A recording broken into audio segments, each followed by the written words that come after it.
All my life I had to be patient. Like Meek Millie, I was dream chasing. Finger to the law when I see haters. Oh, the feeling when you tell your niggas we made it.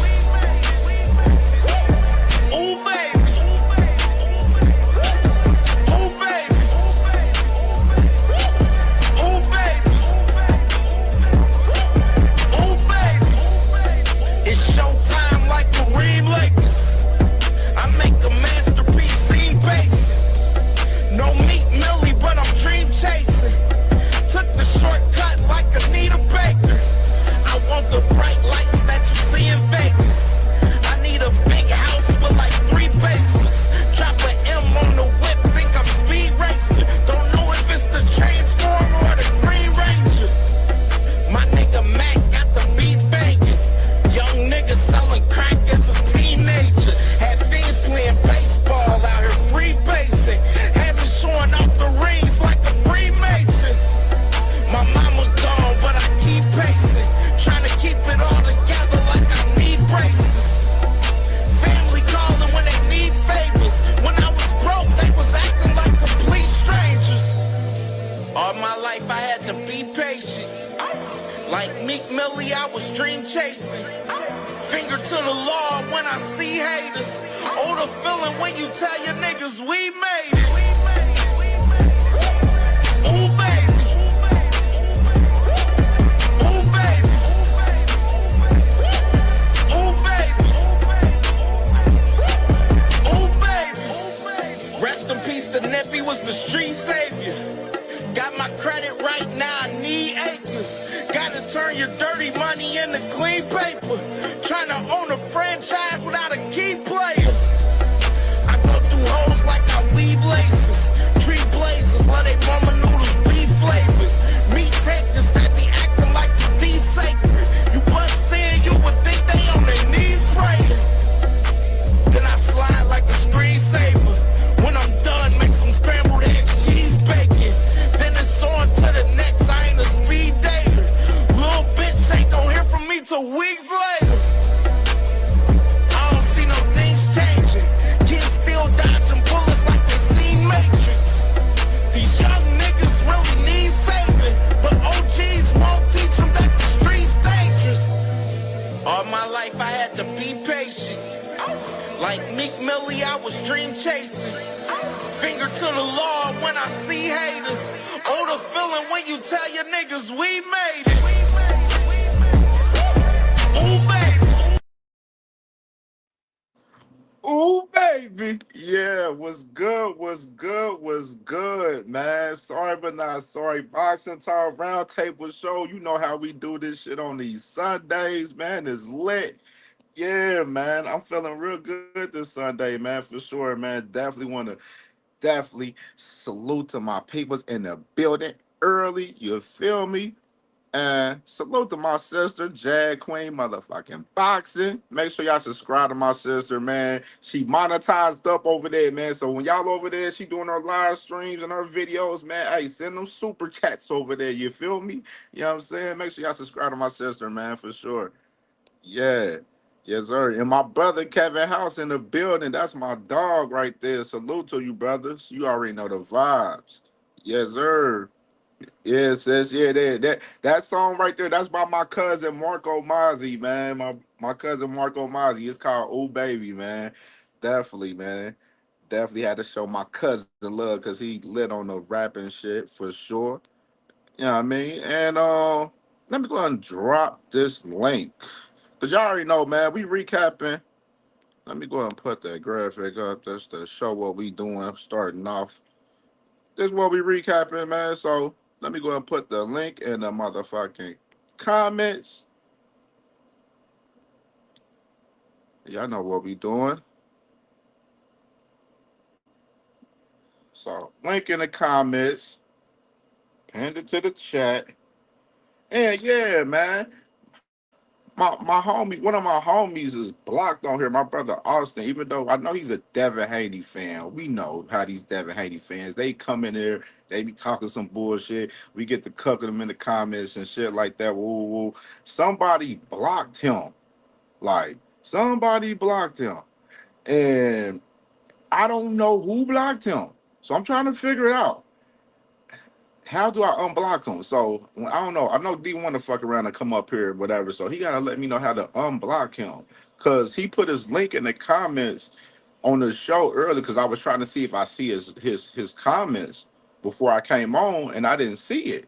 So I was like, what the fuck? I don't see his comment. So he blocked for some reason, man. So I don't know. Somebody blocked him and I can't see anything from him. You know what I mean? At all. Like even if he tried to click the link, I can't even see him click the link if he tried to hit the link. You know what I mean? So it's some wild shit. I don't know, man. But definitely, hopefully, get D1 to come on this motherfucker sooner or later. You feel me? And get this shit together because I definitely want to unblock. That's one of my guys. Even though he a Devin Haney fan, I know these Devin Haney fans, they be wilding and shit. They be having outlandish takes and shit, of course, you know what I'm saying? But yeah, that's my dog. That's my dog. That's my dog. That's one of my brothers I went to school with and everything. So that's one of my guys. Yeah, so all right, man. So yeah, of course, this card last night, of course, man. Rivera and Cordova last night on MVP from on the zone last night. Fire card for real. You know what I mean? No, it was action packed and no, even just the Friday night fights. I watched a couple of them. I didn't get to watch them fully because I was I covered high school football here in Cincinnati and stuff. So I was a lot of my attention was covering my youngest, you know what I'm saying, on Friday night lights here in the city and shit. So that was mainly my main thing that I had going on for sure. But yeah, man. Friday nights, I could say this.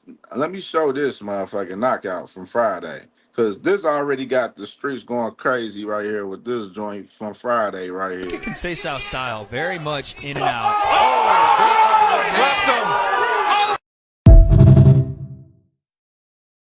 Yeah, man. He go. Yeah, I gotta show that again, dog. Can say South style, very much in and out.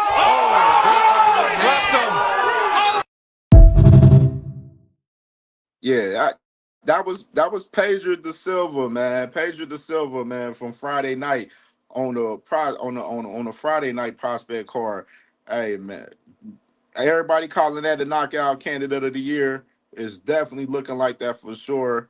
On my behalf, because I'm looking at it like, yeah, that was cold. Just the right straight hand, pack him up, get him out of there. Bye bye. That's what I'm talking about right there. You know what I'm saying? That's what I'm talking about. Not all this pity pat shit out there. You know what I'm saying? You got a chance to get your man's out of there.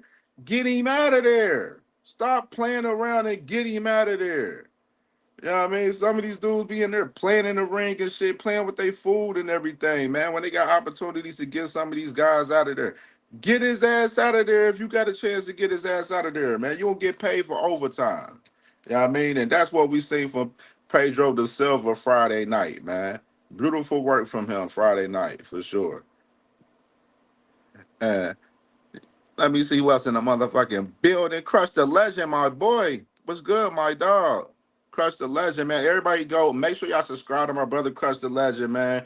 OG Philly cooking up, man. He was cooking up crazy this morning, man. Hey, I ain't gonna lie, Crush.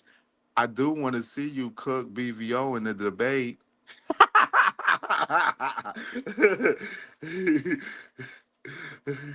Just to put that out there, Crush the Legend.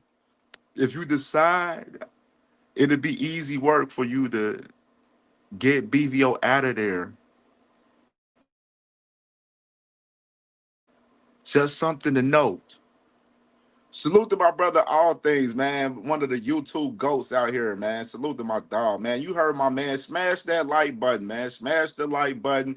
Subscribe to the channel if you ain't subscribed, man. We definitely working. This is gonna be a fun show today. You already know the vibes.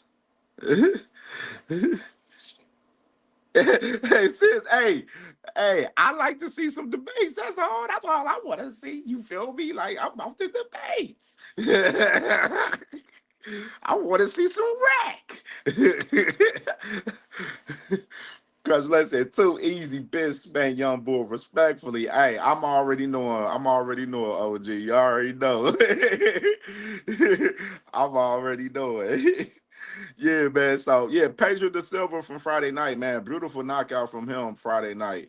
And let's go ahead and get into some of these early fights from Saturday. So, which is I don't have footage for these ones, so it's gonna be kind of going pretty quick through these. Let me go ahead and unlift the banner real quick. So, all right, so you had this fight right here with Jocelyn Camarillo. She remains undefeated. She won a lightweight, a light flyweight bout by unanimous decision. So she was one of the first fights on the prelims from yesterday, and she won her fight. So salute to her. MVP, man. They had a lot of the women on the prelims, and they had one women's fight on the main card. So the MVP, they're gonna showcase the girls most definitely, always, for sure. And another one that happened right here, we can say Nat Dove right here. She won by knockout in the fifth round last night. So crazy knockout with her. If y'all watched that shit from last night, and she definitely was lit. So that was another one that was a good showing last night on this card on the prelims earlier in the night. And then you got Jasmine Ortega. She won by knockout as well. Third round knockout, by the way, and she retained her super flyweight WBA title last night. So good luck on her behalf last night, man, for sure. You know what I'm saying? Them women's back. Hey, man, y'all, I'm telling you, MVP, that's one thing I gotta say. MVP be having some like lit cards, kind of like they remind me the way like they had the way that the action packed cards that they put together, it reminds me like of how PBC, they always be putting together like action packed fights. Like and MVP, I feel like their matchmaking, they have great matchmaking over here at MVP. Like I will say that absolutely. They're doing some great matchmaking where they putting on action packed cards that make sense for their guys. You know what I'm saying? They're building their company. You know what I'm saying? There's a big brand in boxing right now, and they're very significant, especially in women's boxing right now. So one thing I definitely gotta say, MVP, I gotta stay close and paying attention to a lot of shit that Jake Paul is doing with MVP for us, that brand in particular, because they making a lot of moves. They got their guys staying active and everything. So definitely, man, stay close in tune with MVP, man. They doing some great work over here for sure. I definitely got to say. So, all right, so this fight with Jasmine and Ortega was the main event fight for the prelims, but of course we had another person that was on the prelims that was very significant, and I wanted to cover that last, and in which that was the man. Uh, Jermaine Ortiz. Jermaine Ortiz last night, he got an early stoppage last night in his fight. Of course, originally he was supposed to fight Steve Claggett. Steve Claggett is the same guy that fought Teofimo Lopez in Florida last year and gave him a little rugged, tough fight. And he was supposed to fight Jermaine Ortiz, but he had to pull out of the fight because he had an injury during his camp. So they got him on a late replacement, and of course, the man Jermaine Ortiz, he went ahead and stopped him early, stopped him in the third round. It was nasty work, you know what I'm saying, for sure. So had that man look like he was earling out there, for sure. And after the fight, man, he calls out Sabril Matias and Gary Anton Russell last night. So real interested with Jermaine Ortiz calling out these guys. Jermaine Ortiz, of course, he lost to Teofimo Lopez in the championship fight last year on Top Rank. Yeah, he's independent right now. He's not signed to anybody. So with him being a free agent, you know what I'm saying, he's able to go to different platforms and fight and everything. So of course, with this Sabril Matias, I like him calling out Matias, but the thing is, Matias busy as fuck right now. Matias got a fight coming up with Dalton Smith on let me go to Yep, on this card on November 22nd in Saudi Arabia.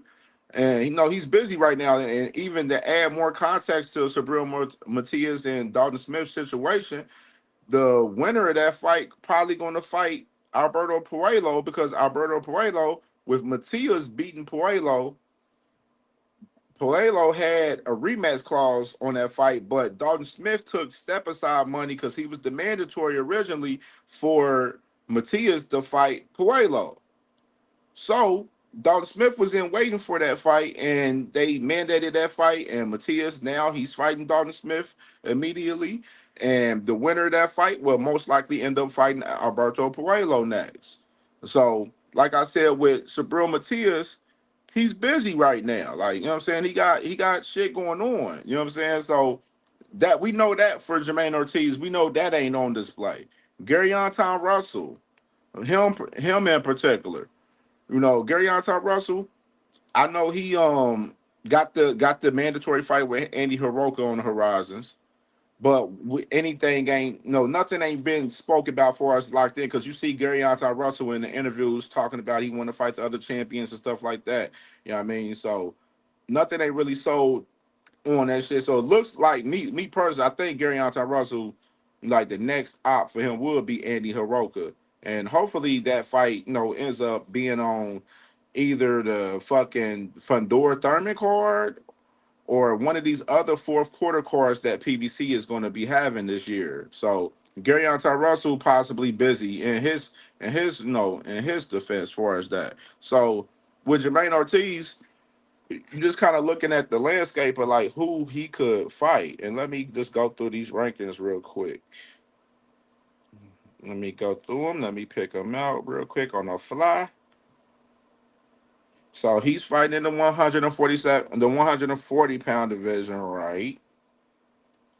So with Jermaine Ortiz, he's number 8 in the IBF, and he's number 10 in the WBA. He's number 11 in the WBC, and he's number 10 in the WBO. So he's in 3 of the sanctioned bodies. Jermaine Ortiz is ranked in the top 10, and he's ranked 11 in another one. So you got Jermaine Ortiz trying to get in the mix and just looking at some fights like, what could be next for Oscar? I mean, for if I say Oscar, I'm gonna thinking of his name because I'm already looking at a name that already got my mind already set on it. But what could be a good fight for Jermaine Ortiz next? You know what I mean? He fought on the Zone platform last night on MVP. Kind of interesting. Of course, Oscar Duarte. He just came off a fight beating Kenneth Sims a couple weeks ago. If Oscar's not getting one of those other guys, look forward to possibly, Golden Boy looking for a fight with, Oscar Duarte and Jermaine Ortiz like that. That'd be a good matchup right there between them two. Oscar Duarte versus Jermaine Ortiz. Sign me up. I'll definitely rock with that fight. Um, Jermaine Ortiz will look to fight guys that's above his ranking in all of these sanctioning bodies, so he can try to put himself up in the rankings as much as possible, for sure. And I mean, of course, Sandor Martin at Top Rank, he's been kind of like quiet lately. And Top Rank, of course, they don't have no network deal. So that would be a good matchup, though. So I don't see that happening right now, though. With Top Rank, they gotta, get their network deal together as far as that in particular right now. Jermaine Ortiz is looking at other names. Um Arnold Barbosa would be a good fight for Jermaine Ortiz. I'd love to see that one. Arnold Barbosa and Jermaine Ortiz, that'd be a great fight for sure. Adam Azim. I know everybody probably ain't too much familiar with him too much, but Adam Azim, that'd be a good fight for sure. Elvis Rodriguez, that'd be a decent. You know what I'm saying? That's decent right there. So there's some names out there for sure. You know what I'm saying? For no, now let me see. Definitely need to, yeah, yes, yes, definitely. Top Rank got to get a home first. But I know Top Rank what they've been doing. They've been putting some of their fighters on different cards and stuff to keep some of their fighters active. Like similar Abdullah Mason November, Brian Norman November, Oscar Valdez. He has a fight coming up this in a couple of weeks. Even though that fight is on ESPN Plus on September 6th, but that's a top ranked card though in particular. Um, I'm trying to think of who else. They got a plethora of fighters like that's staying active on other cards. They're like even with the Danny Garcia card that's happening. and at the Barclays Center. I think that's October 18th. October 18th. So Danny Garcia, he's returning back to fighting October 18th. And Top Rank, they're going to have some of their fighters on that card. So you will see some of the Top Rank fighters on the Danny Garcia card coming up October 18th. So they're putting some of their guys in other platforms to keep them active and stuff until they figure everything out with the network on their wheel right now. And go up. Let me see something. Scroll. My boy Shell Moore, he said Golden Boy would not take the risk. Ortiz isn't a draw. Yeah, I mean, no, that's the thing. If Golden Boy, this is the thing. If Golden Boy was to make a fight with Jermaine Ortiz and Oscar Duarte, that sure will offer them thinking that Ortiz is food for Duarte. You know what I'm saying? Whether now, yeah, I see what you're saying for sure. Because if Oscar's in a better situation for us, he can, because that fight with Kenneth Sims, that was a title eliminator with him for the IB. I want to say that was in the IBF. No, actually, that was in the WBA. So that was a title eliminator right there. Because Oscar Duarte, he's going, he's going the WBA route at 140 right now.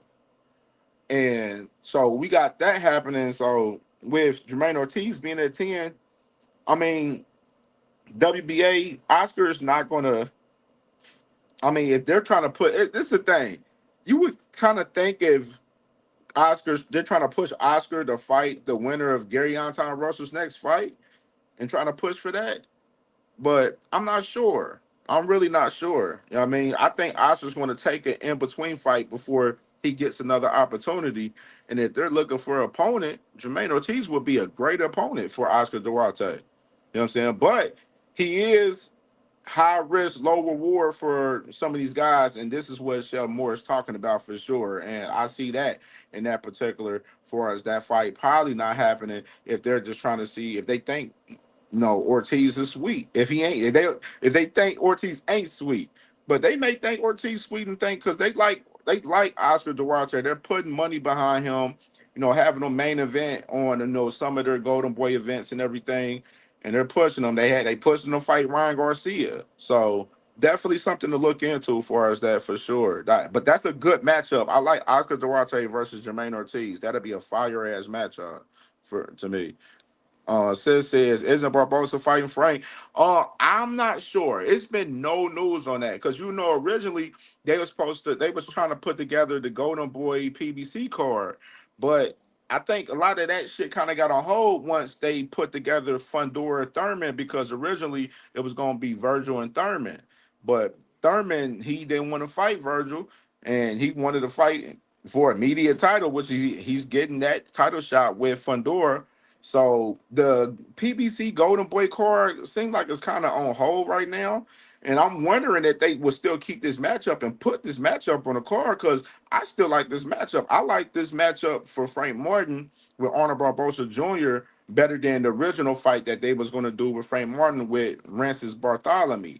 So those will probably still be the two fights that are being played for Frank Martin right there still in my personal belief. I'm just wondering which one they're going to go with and what card they're going to put them on coming up. You know what I mean? And me personally, just to add a little context to that November 14th card, don't be surprised. You're going to see some PBC fighters on that card, most likely too. You know what I mean? So, all right, let me move. That's my boy Ramon. What's good, Ramon? Ramon, let me rent you on my boy. Yeah. So Jermaine Ortiz, y'all let me know who y'all think he should fight at 140 right now. Where they gather him out. Shamo. Salute the big dog Willie in the building. Mama Barbara D. Well, salute to Mama Barbara D. Salute, Queen. Salute, Queen. For sure, man. Make sure y'all hit the like button if y'all ain't hit the like button. And of course, you know what I mean? The Cash App is open. If y'all want to donate to the channel and support the channel, man, for sure. The Cash App is definitely open for sure. It's $ CamJNetwork for sure. You feel me? So we can get to the next card. Let's get to the next portion of the card, which is we got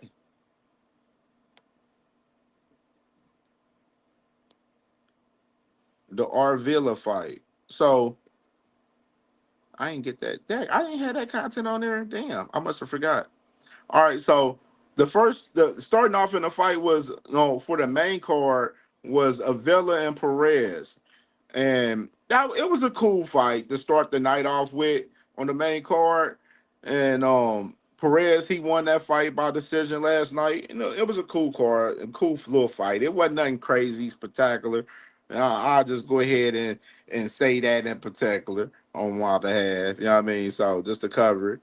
But let's get into one of the great fights of this shit, which was Lucas Body fighting in the WBA title eliminator last night at 135 versus Rogers Gutierrez last night. And this was a good fight. It was a good fight, like early. I think the first half of the fight, it was solid.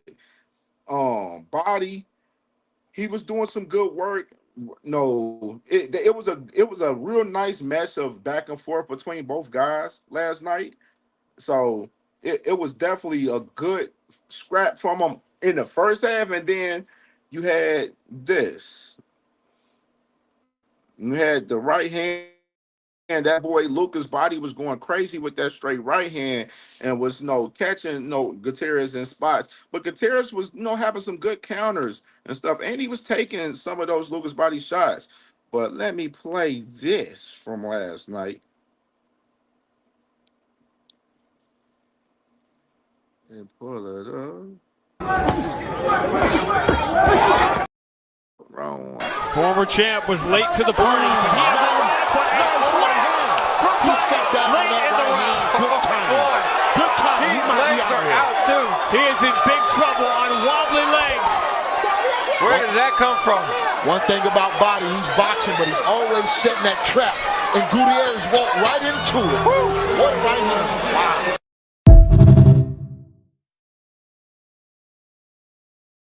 I gotta play that one more time. Let me play that. Former champ was late to the party, but he had the last one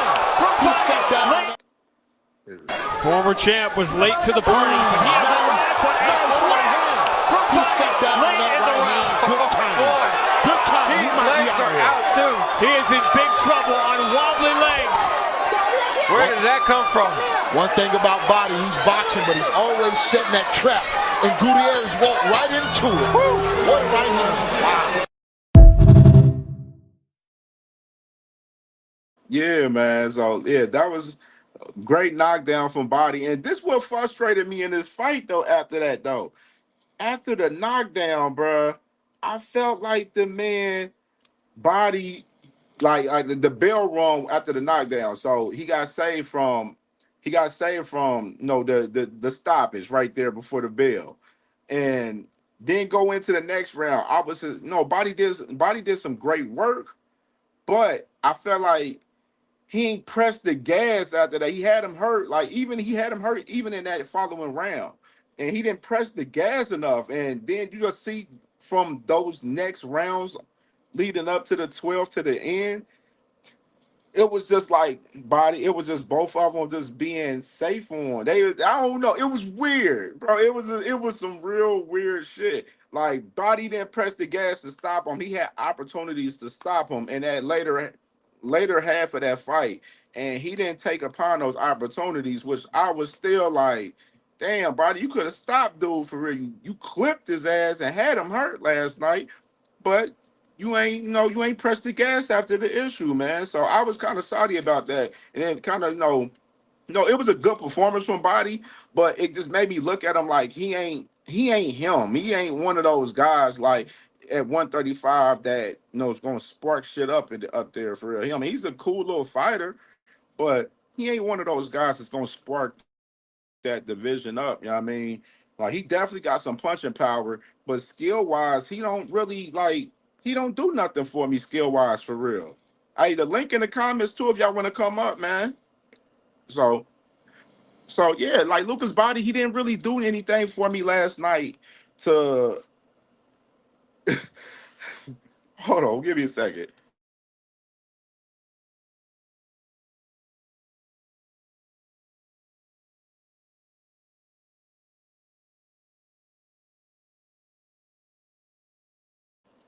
Yeah, so Lucas Body, man, he didn't do anything for me last night to really spark my interest for real last night, far as like him competing with, Tank, Shakur, Abdullah, um, who else?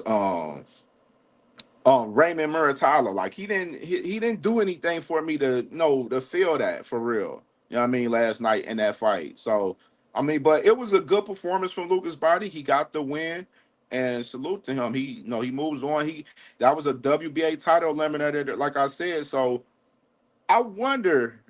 This is my thing, because we was talking about Lucas Body in particular. His name was kind of swirling around with Kid Austin.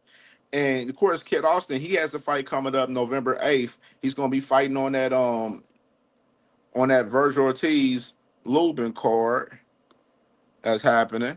So you'll see Kid Austin on that card November 8th. And I wonder, of course, we've been talking about who he possibly gonna fight. Of course, there's some names out there for him out there, but I wonder, I think the fight is going to be like a little mixed little fight. It's going to be a fight that he has to fight somebody in the rankings, of course, with Kid Austin. Has to fight somebody in the rankings, of course. But I wonder, after that little fight that he has, would they mix it up and try to, make a fight happen with Lucas Body and Kid Austin at 135? Because both of those guys are high up in those rankings at 135 in the WBA for sure. And yeah, all things, yeah, bro.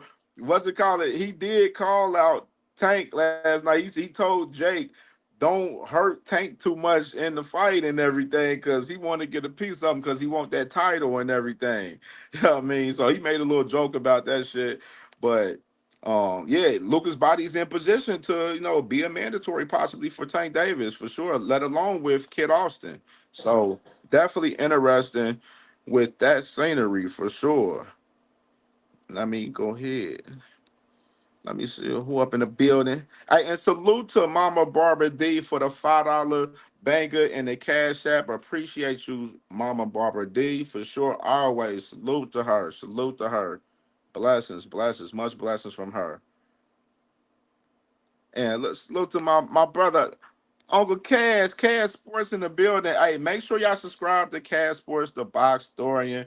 My OG, he be cooking up new topics for us boxing history every day, and you're gonna learn something valuable from him every day on this channel, man. I'm always watching. Sometimes I'm watching at work where I can't comment and stuff, but I'm always gonna hit the like button and watch and stuff. So I'm always tapped in with Cat Sports. And even if I don't watch at the time, I always go back and tap in and watch him. You know what I mean? Because he always dropping some gems on the history of boxing. So make sure y'all subscribe to Cat Sports, the box historian, for real. And salute to my brother Shell in the building. Shell, I see you, brother. I see you. I see you. I see you. So, and McQueen, man, what's good with you, brother? I see you in the building, and McQueen. Make sure y'all subscribe to Casuals Corner, man. And McQueen, man, my brother, man, be working. My brother be working, man. He be working. Make sure y'all subscribe to Casuals Corner, my brother, and McQueen. So we can go to the next fight. Now, I'm gonna go to the main event in particular, which is Rivera and Cordova, and go into that fight before I go into Tellez and Baraou, because they're the main attraction, because they had one of the latest fights, and I have footage for that fight, and we're gonna definitely talk about that one. But so we're gonna go into the main event with these guys. Rivera, Cordova. Rivera, he came in the fight 7-0. Puerto Rican, definitely a guy that's attached to Amanda Serrano, one of her fighters. And Amanda Serrano definitely was behind them. Jake Paul's behind them, so they definitely got the backing behind MVP. And you got Cordova. He had Rolly Romero was behind Cordova. He's Cordova's one of Ishmael Salah's fighters. So definitely had this main event last night, in which this was just a wild ass fight. And just to show a little shit, salute to Rivera, man. He had the Kobe's on yesterday, and happy birthday to Kobe Bryant, man. Yesterday was his 47th birthday. So happy heavenly birthday to Kobe Bryant. And Rivera, he was showing love to Kobe with the Kobe's on yesterday during the fight, man. Them motherfuckers is fire. Fire. Fire for sure. You know what I mean? So sometimes I like looking at the fighters, what they coming in wearing and stuff, and everything. Like, what I'm saying? It's dope to see it in that perspective. Like when him paying tribute right here to Kobe. This was pretty dope right here in the fight.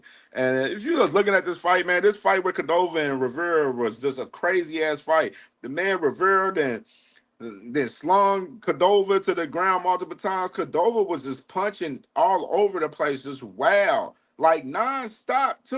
You know what I'm saying? To where like the ref had to break this fight up throughout the whole entire fight, man. Like it was just a wild ass fight, like one of the wildest fights I've seen. And it was like Cordova, I will say his weird style, like his aggressive pressure style, because he was just throwing bombs. Like he wasn't setting up no jabs. He wasn't trying to go to the body or nothing for real, bro, much at all, bro. He was just all head taps last night in the fight. All damn head taps.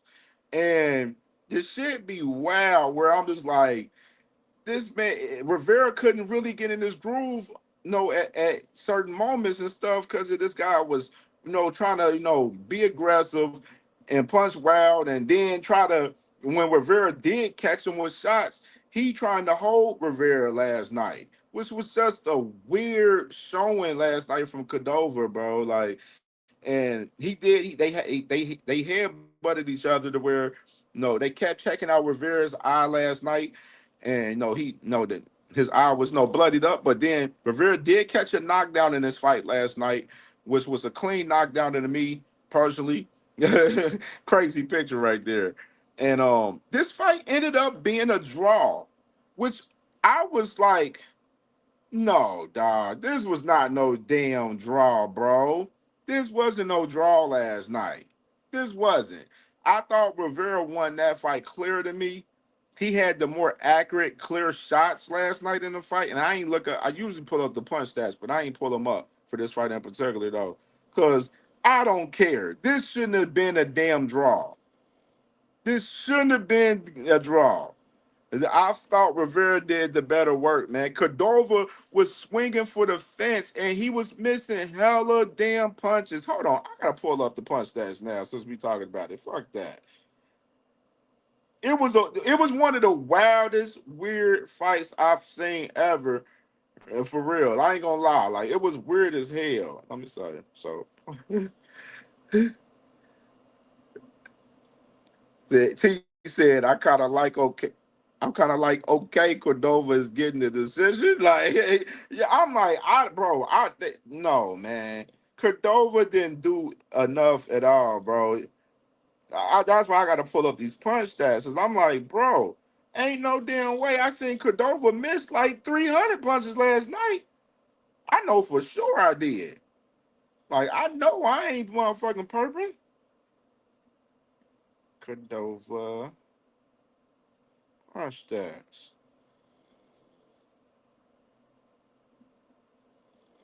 So punch stats. So we got. Let me pull it up real quick. Dang, they didn't have it last night.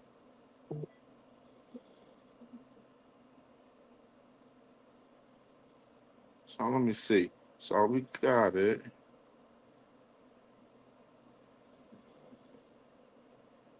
Damn, they ain't got it on copy box. Damn, they ain't released the shit. That's kind of ass. All right, so we ain't got it right here. So I definitely want to see these punch stats for that shit. I'm gonna pull that shit up for sure. Sometimes when I find it. But bro, I'm just saying, Cordova didn't win this fight last night, dog. This was nasty work.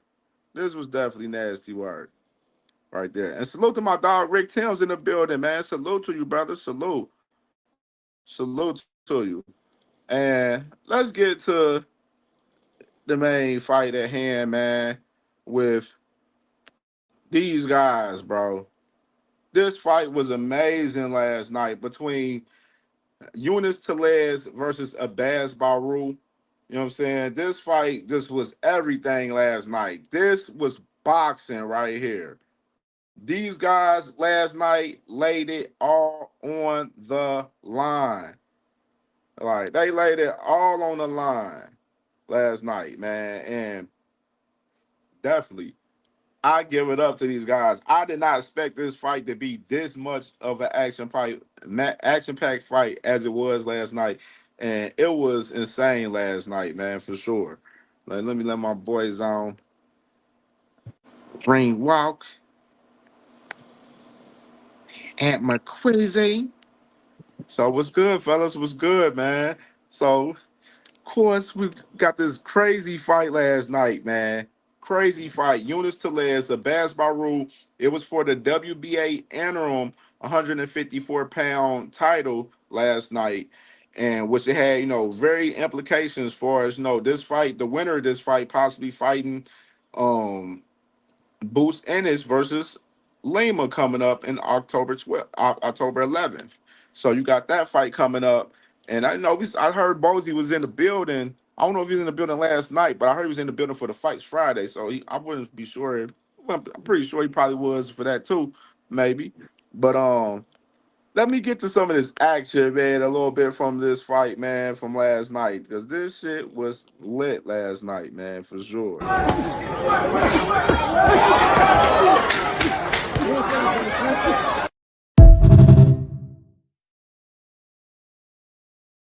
Or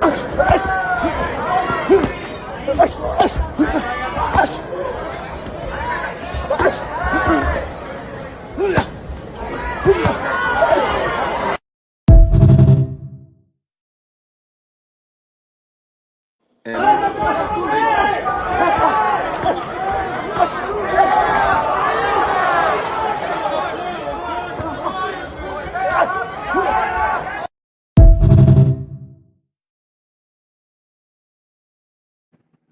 I want to show the knockdown that was crazy in this fight right here.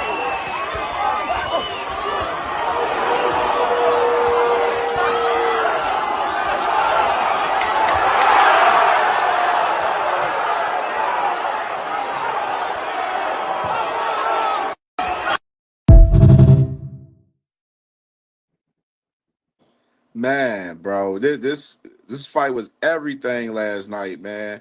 And just starting off with ring walk, man, Bean, brother, man, what you think about this fight with Abass Baraou last night? Last night, which is crazy.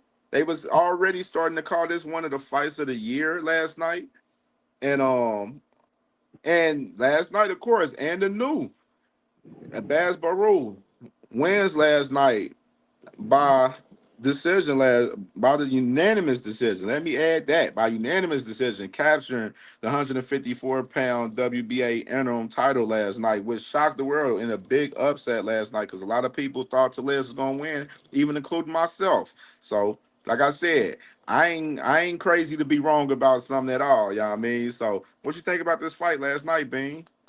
Bruh. It was fireworks, man. I was lightweight, you know what I'm saying? Dozing in and out, man, but it was so good. It kind of like when my eyes was trying to get heavy, I'm like, it was so good, I'm fighting sleep and shit. You know what I mean? Bro, Facts. they acted crazy. They was acting crazy in there.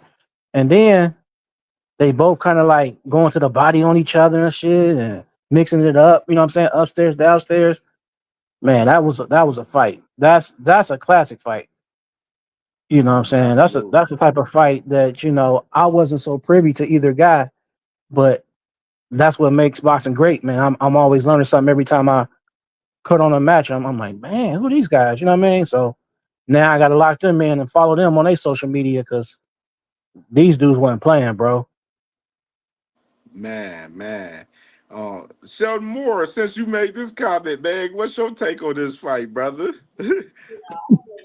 Well, if you watch the fight, bro, Tellez was never able to take control of the fight. Every time he'd do something, Baraou had an answer and a few extra pieces to that combo he was throwing, maybe a side of biscuits or some coleslaw or something. You know what I mean? Uh, the thing is, man, I say this all the time. Ant's heard me say it before because we've been knowing each other a while. We have to stop, like you said, you automatically you saw the opponent, you picked Tellez, am I right? Yeah, Because you never heard of the guy. But we got to stop giving guys credit for fights they haven't fought yet. And remember, just because you never heard of a guy doesn't mean he can't fight. You got to go look, do a little research. If you go, if you put money on him. Now, if you're just talking shit and saying who you pick, that's fine. But right. I always do that. I never give dudes credit for fights they ain't fought yet. I want to see both guys, look at them, then I'll make my pick if I'm putting money on them. Absolutely, absolutely. And McQueen, man, what you think about this fight last night, man? Yeah, Shelton said it all, bro. He said it all, especially that last part. That was the gospel right there. Absolutely. It's extremely important to go do the due diligence on these guys because Do your sometimes you may research. not have heard of them because they are a threat to derailing the money train, Absolutely. right? So it's like that allows guys to kind of, I don't want to use the word hide, but I'll say use the business of boxing as a firewall. Be like, man, this dude ain't fought nobody. He ain't selling no tickets. Whoop de whoop whoop. So then you could just kick the can further down the road. Cause if people knew what we know about them after the fight, then we'd be like, damn, we wish we would have seen more of this guy, or we wish we would have seen it sooner. And the business of boxing is about maximizing the investment. You know what I'm saying? You gotta milk it for all it's worth. These promoters spend hundreds of thousands of dollars just to get these guys to the level that we're seeing them on, like last night. As far as the fight itself is concerned, I thought that my man Baraou, he was in control from the outset, bro. He was in control from the outset. I was very impressed by his positioning. Oftentimes we think about footwork and it's guys moving around and being agile and being fleet of foot and not the subtle things. Like if you peep for a majority of the fight, because it's open stance, Baraou had fucking Tellez moving towards the power hand, which is generally what you don't want to do. You don't want to go towards the guy's backhand. You don't want to go towards the Right. power hand. You want to go the other way and skirt around and skate around on the weak side. So then that way you could avoid those big power shots. But just with the subtle positioning, just like how he was angled off.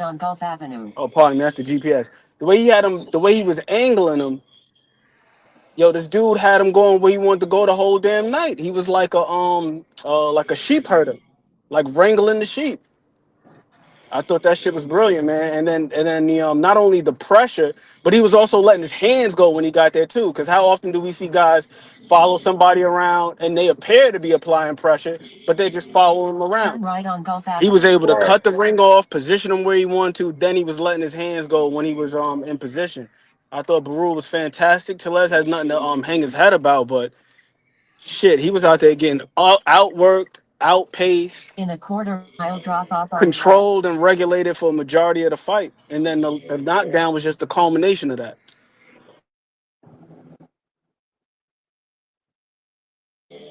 Facts, man. Facts, facts, facts. Yeah, man. Man, let me run that back. One of these videos, run that knock. Let me do that. That knockdown was in the last round. So,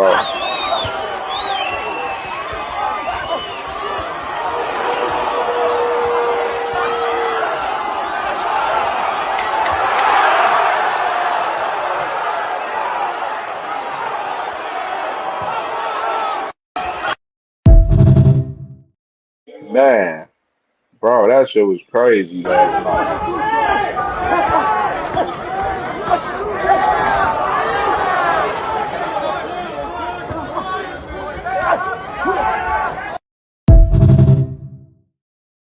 Man, and I was impressed with the uppercut game that from the man Abass Baraou too last night, man. He was cooking up crazy last night.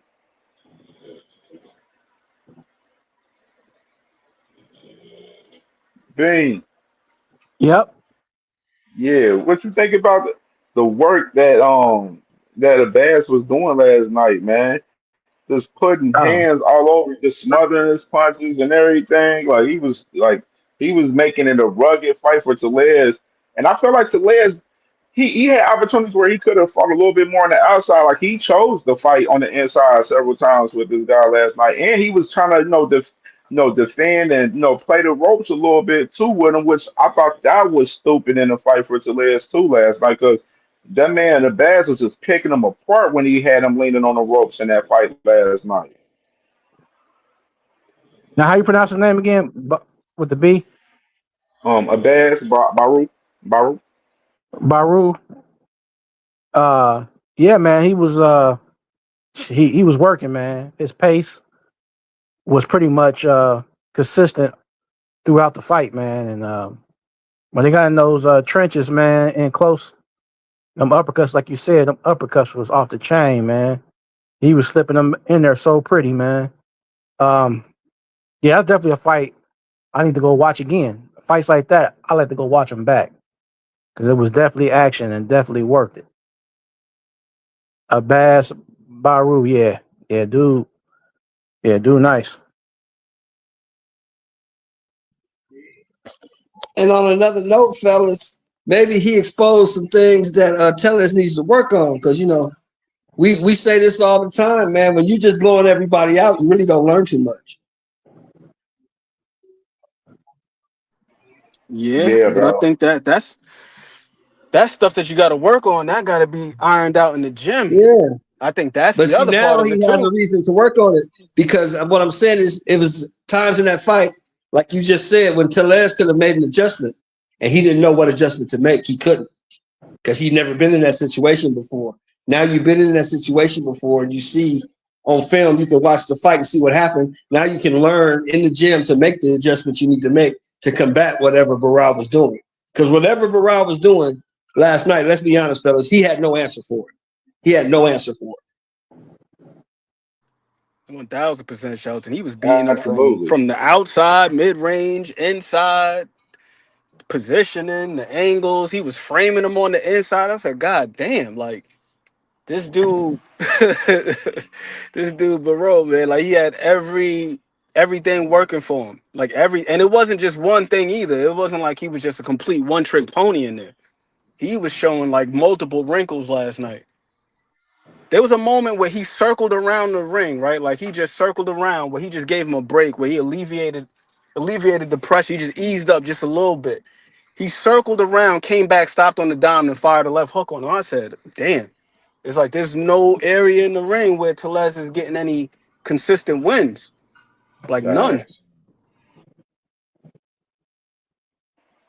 Facts, man. Yeah, that was just Yeah, amazing you can performance see from that Abass. clip you showed, CamJ, in the 12th round. Yeah. Tellez is like a deer in headlights, did he not? Bro, man, he was in there like, damn, this happening right now? Like, like, yes, your title on the line and you getting your ass whooped out here right now, man. You need to wake up. Wake up, man. It's up right now. That boy, Abass Baraou, was just on his helmet all fight, non-stop, man. And did you think of what did you think about Tellez's game plan for us? Like, his plan for us fighting him on the ropes and deciding to fight him on the inside because I think it was room a little bit where he could have made the fight a little bit more better for him if he would have chose to fight on the outside a little bit more. Yeah, but that's the thing though. The resistance that Baru was providing. He didn't allow him to Right, do that. That way Baru right. was making him fight the fight that he wanted to fight. And that's why I was mentioning the position. Like if you go back and you watch the fight, he wasn't just attacking him in straight lines.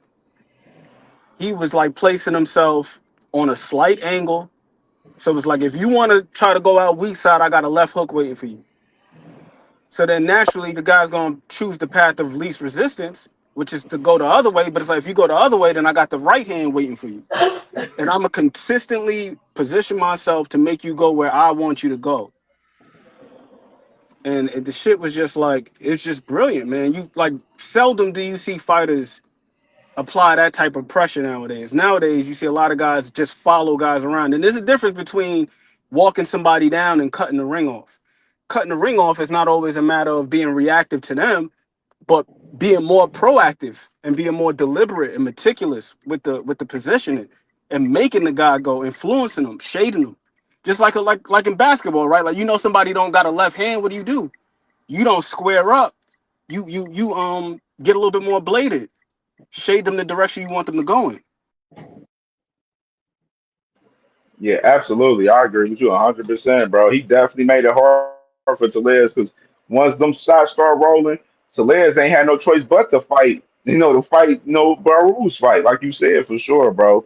That was big time for Baru last night, getting a major upset and shaking up the 154-pound division last night with that win. And with that win last night, but he got the bonus of the night, man. Performance of the night. He got the bonus from Jake Paul and MVP last night, so he got some extra bread for winning that title last night as well, man. The interim title. So definitely, man. Salute to But Abass let me ask Baru you as a well. question though. Let me ask you a question. Does that really shake What? up the division though? Because nobody really knows this dude. If you think anybody's gonna start, get this dude some shine now, they're gonna want to fight this guy. Because that I beating mean, Tellez like that, with Tellez having that push, that can be a blessing and a curse. Because a lot of yeah, people thought Tellez was gonna be one of the ones. absolutely. Absolutely. Yeah, I think it's a shakeup because now you got another name in the division now after that win last night. So now he put himself in the mix now, you know what I'm saying, for sure. Now he's the interim title. So now he in place to fight Boots because Boots and Lima, October 11th, that's a WBA 154 title eliminator. And which is, don't be surprised, and salute to my brother Elder Boxing, man. He mentioned it on Twitter. Uh, don't be surprised they end up making that an interim. They elevate Abass Baru when it comes to Bud coming up with his fight with Canelo. That title that he has as far as the WBA, that's gonna get vacated and shit. And Baru's gonna be the full champion. And don't be surprised, Boots and Lima is interim championship fight instead of a title eliminator come October 11th. I mean, so about Baz Baru, he just put That would be himself good in the shit mix right to where there. he I would gonna like he that. gonna fight Boots I would possibly. like You know what I'm that. saying? If Boots gets past Lima. And that's an easy pass for no, it's not an easy pass, but it's a quicker path for Boots to get a title immediately up Hey, at but there you go 154. again. See, you did it I again. There said you go. Oh quicker. yeah. I said When, quicker. when boots get passed, when boots get Even though passed, we don't don't get it know. twisted. Don't get it We don't twisted. know. We don't know. But looking at the styles, if you look at the eye test of the styles and stuff, like Boots looks good against Lima. He looks good against Baru too. Baru's a tougher guy than Lima. I think he punches harder than Lima, me personally. But Lima got some thump on his punches too. If y'all watch Lima and some footage that he got out there, I mean, so these are two decent fights, for Boots coming up. But then, like I'm saying, people want to see those names, man. They want to see the names for Boots. And Boots is number one in the WBC at 154. And even though Virgil has the interim title, but Fondora's the champ. Of course, Fondora's about to fight Thurman. There's a lot of shit going on, shaking up right now at that 154. And let me play this video from Boots the other day speaking about Virgil right here. Narratives and all this other goofy stuff they be saying. They only be doing it because they know I don't be saying that. I'll be on a quiet tip and I don't really be saying too much, and I be letting them talk because they don't know what really be going on in the background, and he tripping. I never asked for no tune-up. Stop listening to people. Stop listening to social media. Just because I'm not saying nothing, don't mean I did this. I did what they saying. Like, I gotta stop listening to social media. Stop listening to all that stuff. But I don't need no two tune-ups. Virgil, that you need Virgil, and Virgil doesn't need you, and that he's going to negotiate. Well, he's in active negotiations with somebody that is bigger than you'll ever be. What's your response? My response is I did my part. I signed my part, did my part, and I don't know what kind of confusion they got going on over there, but like I said, I did my part. At the end of the day, it is what it is. But my main focus right now is Lima. So after I handle business with Lima and do what I'm going to do to him, destroy him, get him out of here, and put on a show, and then we'll see what's next. So there you got Boots right there, man, talking right there saying that he signed his part, for Virgil and everything. And he mentioned that he didn't ask for no damn two tune-ups as well in that clip, just to put context to the situation right there. So he didn't ask for no tune-up, no two tune-ups. He said, people out here be capping on the internet. So he said Turkey capping with the two tune-up talk, man. Teach what you think. Well about the Tellez fight, I want to go back to Yeah, that. yeah, go speak on that. Yeah, speak on that first. What? Not too much to add because I think you all pretty much hit the nail on the head with how the fight went. One thing that I want to say is though, when I was watching that fight, and I'm actually watching it now on YouTube again, um, looking at Abass, for some reason he reminds me of what's his name? Bohachuk for some reason. Like he was just walking Yeah, forward in a high guard and just beating beating the guy. But it was a good fight though. Overall, it was a good fight because Tellez also did his thing. But yeah, he kind of reminded me of Bohachuk, the Abbas guy. With this whole boost thing. Oh, I heard that. I mean, in regards to what you said about Abbas, maybe getting elevated, after Bud drops. Yeah, Boots has a clear path to fight him. But other people were saying, what if Melcharlo comes back? He may have a path to absolutely. fight him too. So we'll see how it goes. I mean, Abbas put himself in a position, and whoever wants him next, yeah, I don't think he should refuse that fight, whether it be Boots or Mel or whatever, because I mean, you never know if he's gonna get that chance again, and he's 30 years old right now, so take the Right. opportunity while it comes. So I hope he does that. Um, Absolutely. but yeah, hope, let's see who gets him, man. Let's see when Boots handles business. Let's see what he does after that. For sure, man. And just looking at, you said the banner down. This is the IBF current rankings right now at 154. We know the IBF they'll probably be updating soon, I believe. So of course, Eric's Lubin at one, Josh Kelly's at three.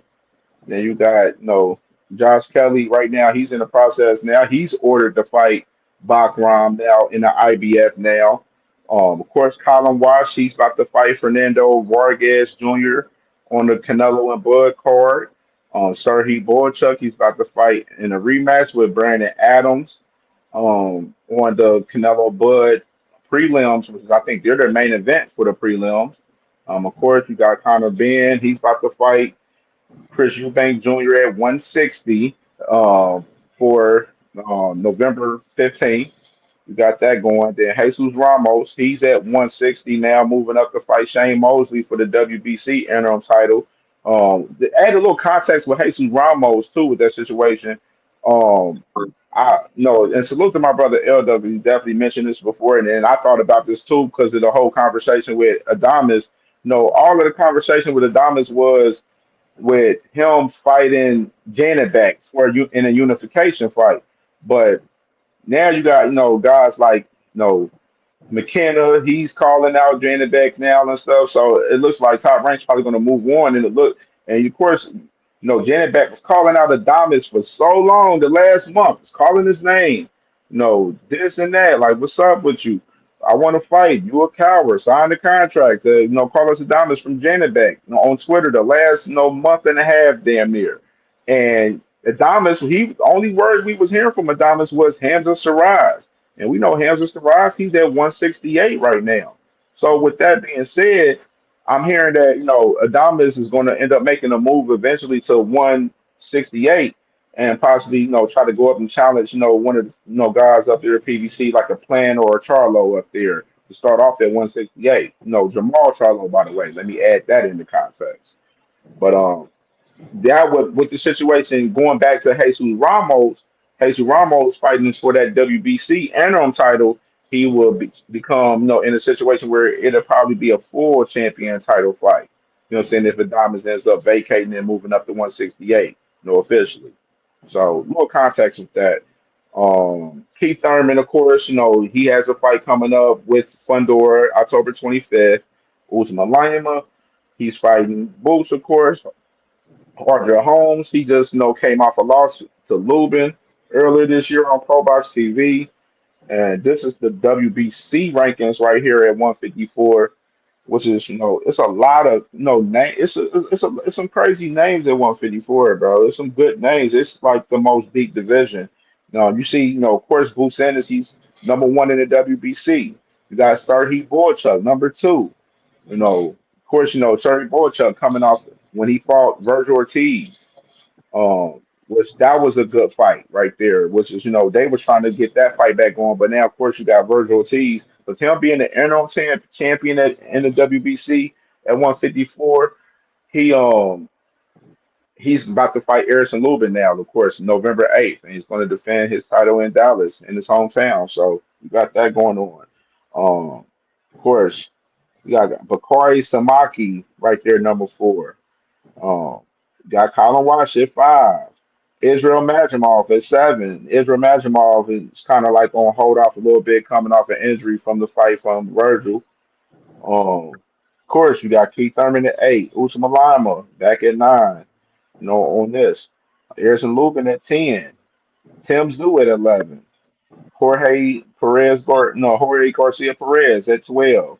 Charles Conwell from Cleveland, Ohio. Salute to my dog. He's at 13. And then you got Josh Kelly at 14. And just going through the WBO. WBO, of course, new rankings just came out this week for the WBO, and this is the new rankings right here.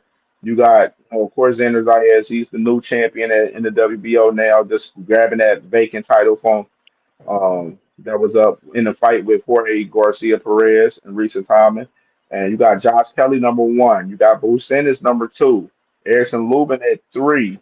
Serhii Boychuk at 4. Jesus Ramos is 5. Adrian Sasso at 6. Another key name that kind of pay attention on this list is Giovanni Santillan. He just moved up recently to 154, and of course he's a top ranked fighter. And Xander Zayas, he's looking for a fight. His first title defense in hometown up there in Puerto Rico right now, and pay attention close to that if that happens right there with Xander and Giovanni Santillan. That'd be a good fight for him to start off. His reign at 154 with the WBO. So Santillan, he's a guy that's on top rank, and that's perfect matchmaking right there. You know what I'm saying? They're building Giovanni for a fight with Xander. You know what I'm saying? Possible in Puerto Rico for Xander's first title defense. So what y'all think about that right there? Let me ask y'all about that.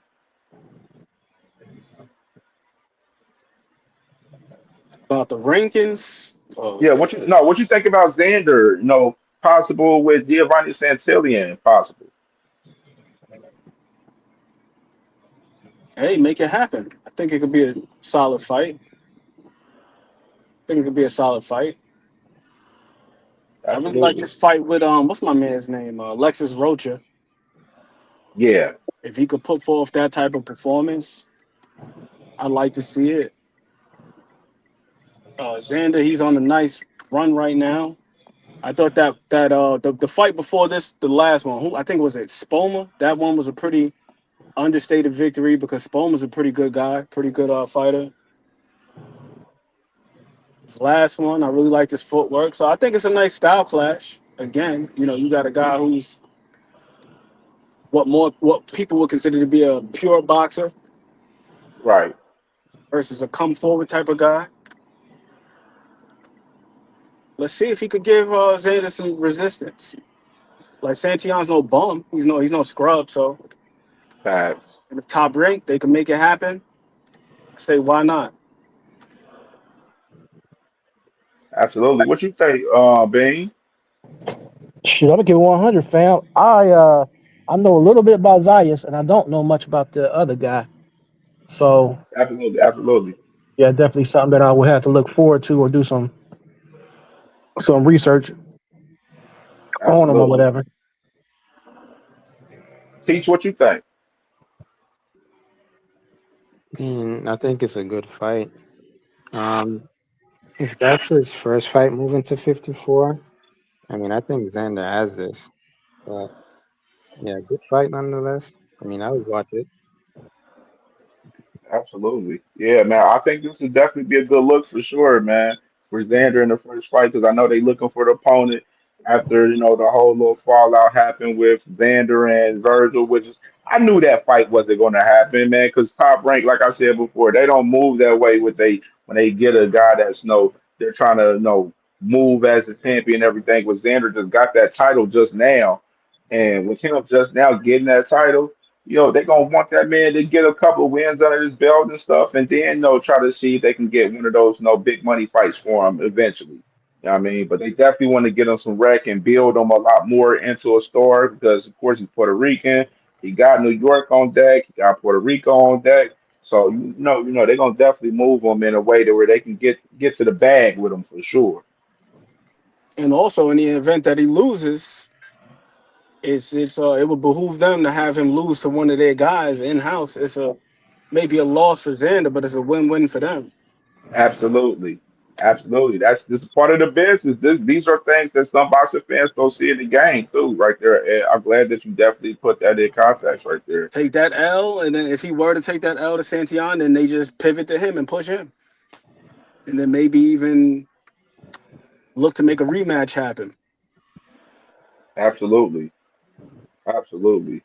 And then we got the WBA rankings at 154. Of course, the Baz Baru right here.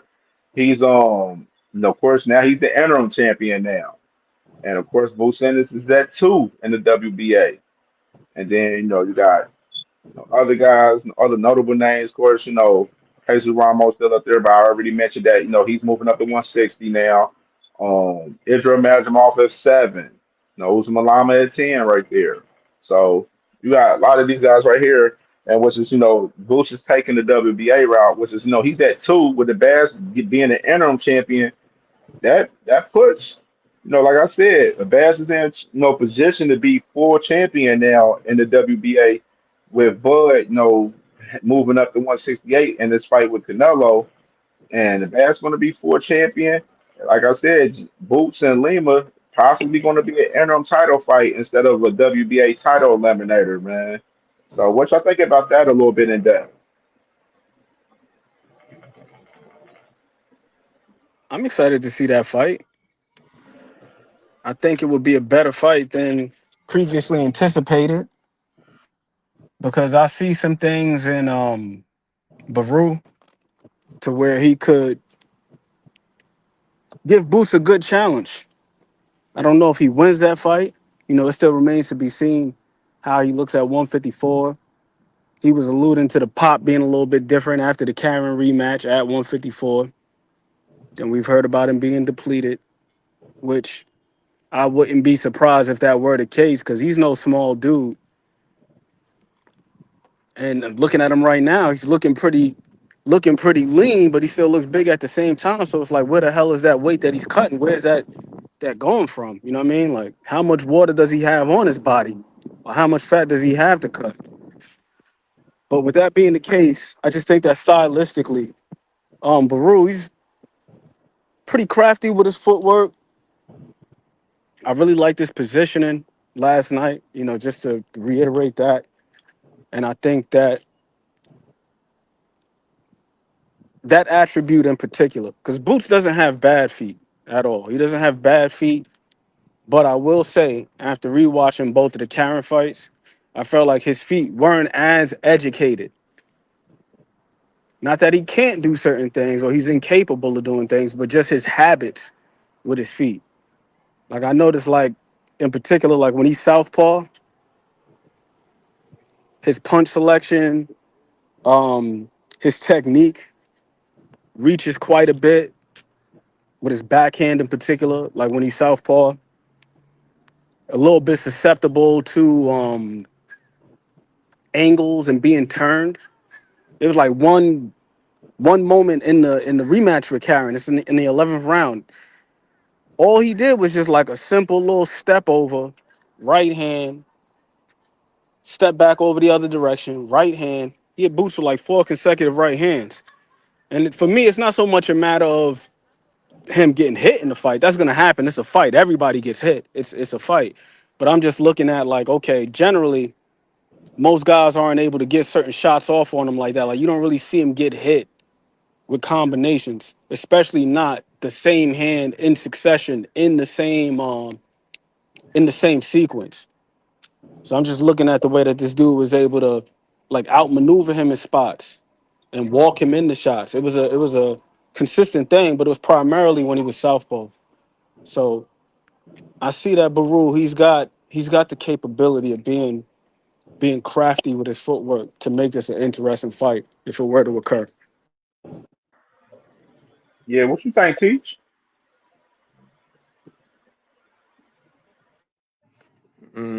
About Jesus moving up to 160. Yeah, what you think? Nah, I'm just saying, as far as like a Bass Baru and Boots in particular. Oh, yeah, that's a good fight. Obviously, I expect Boost to win, but it should be challenging because it shows that the dude can fight. He knows the fundamentals. He knows how to box, so it should be a good fight. I'll look forward to it. Yeah, absolutely. What you think, Bean? Yeah, I just looked up Abass earlier and seen he had what, like 18 fights, something like that. Yeah, Yeah, so I would actually last night was the first time I actually seen him fight, or if I seen him fight before, I just didn't realize who he was. That right, happens a right. lot with these guys, you know. But from the eye test, man, he definitely shows grit. He can mix it up. He's real fiery in the inside, mid range, long range. So I think him and Boots would be a definitely a great match because from what I can see, they both got good chins.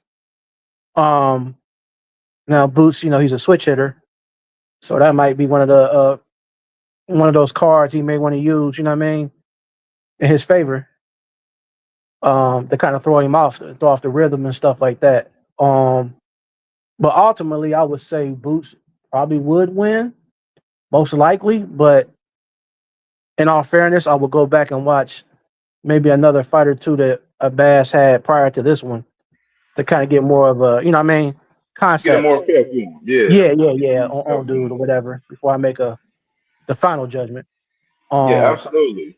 but yeah, man, I really always appreciate getting on here, man, because I be soaking up some of the game you be dropping, man. You and the fellas, man. Especially when it comes to like the Sure. rankings and how that's all moving and stuff. I know that's something that you really are particular about. So I kind of be on here like, okay, I'll be soaking it up, like, okay, you know Yeah, what man. I'm Because saying? you look at the rankings. Like, you know what I'm saying? That's one big thing. Like, you could kind of see how the movement, be moving with some of these, promotional companies, because some of these guys, like we was talking about, like Xander and Giovanni Santillan, like that fight. Like, Santillan, he's a top ranked guy. You know what I'm saying? He just recently moved up to 154. So, him at 154, Xander, they trying to find a first little fight for him to, get his feet wet, for his first title defense in his hometown. Because that's what Top Rank does. When you win a title with Top Rank, they have you fight in a hometown fight, like they just did. They was trying to do with Keyshawn Davis, but Keyshawn Davis, we already know how that debacle fell off and everything. But Right. like Abdullah Mason, he wins the title. You know what I'm saying? Versus Sam Noakes, they're going to have a hometown fight with in Cleveland for Abdullah Mason. So that's just Oh, it is gonna always be in how. Cleveland. Okay. Yeah, yeah, like that's what they always do. Like, when they have a guy that wins the title on top right, they give him a hometown fight. Even though they did the opposite with Brian Norman Jr., they kind of did by choice. Well, it was really by Brian Norman's choice for real, because Sasaki was, you know, one of the top guys in the division in the WBO at 147, and he was the guy that's a part of top rank, so it was easy for them to send Brian Norman over there to Japan and get him a bag out there and get a highlight real knockout over there. So I mean, just in that particular case, just looking at it in that stance, because if you look at the movement with certain promotional companies and stuff in the rankings, you're gonna see like how they They want to are they going to try to sometimes they pay for some of their fighters to get into some of these rankings as well, just to add that to context. So like damn Eddie Hearn did it with Joe Cordina. Joe Cordina was coming off the knockout from Kakashi last year, and then they was about to have him fight Shakur, and he wasn't even fighting at 135. He was fighting at 130, and paid and got that man in the rankings, and they put him in the WBC rankings coming off a knockout loss at 130 to Kakashi. So like, you know what I mean? Like that's just a little bit of context of like how this shit, how some of these motherfuckers be moving, and the sanction about is with the promoters. You feel me? Like, you know what I mean? Right. It's a grimy game, bro. Facts. Right. Now speaking of Boots, what are your feelings with him training with Canelo Oh yeah, preparation yeah, yeah, for yeah. Bud? I'm glad you mentioned that. I'm glad you mentioned that because we had to pull it up because I had to talk about this. So yeah, man, I feel like, or just to add context to Canelo and Bud, I mean Canelo and Boots sparring.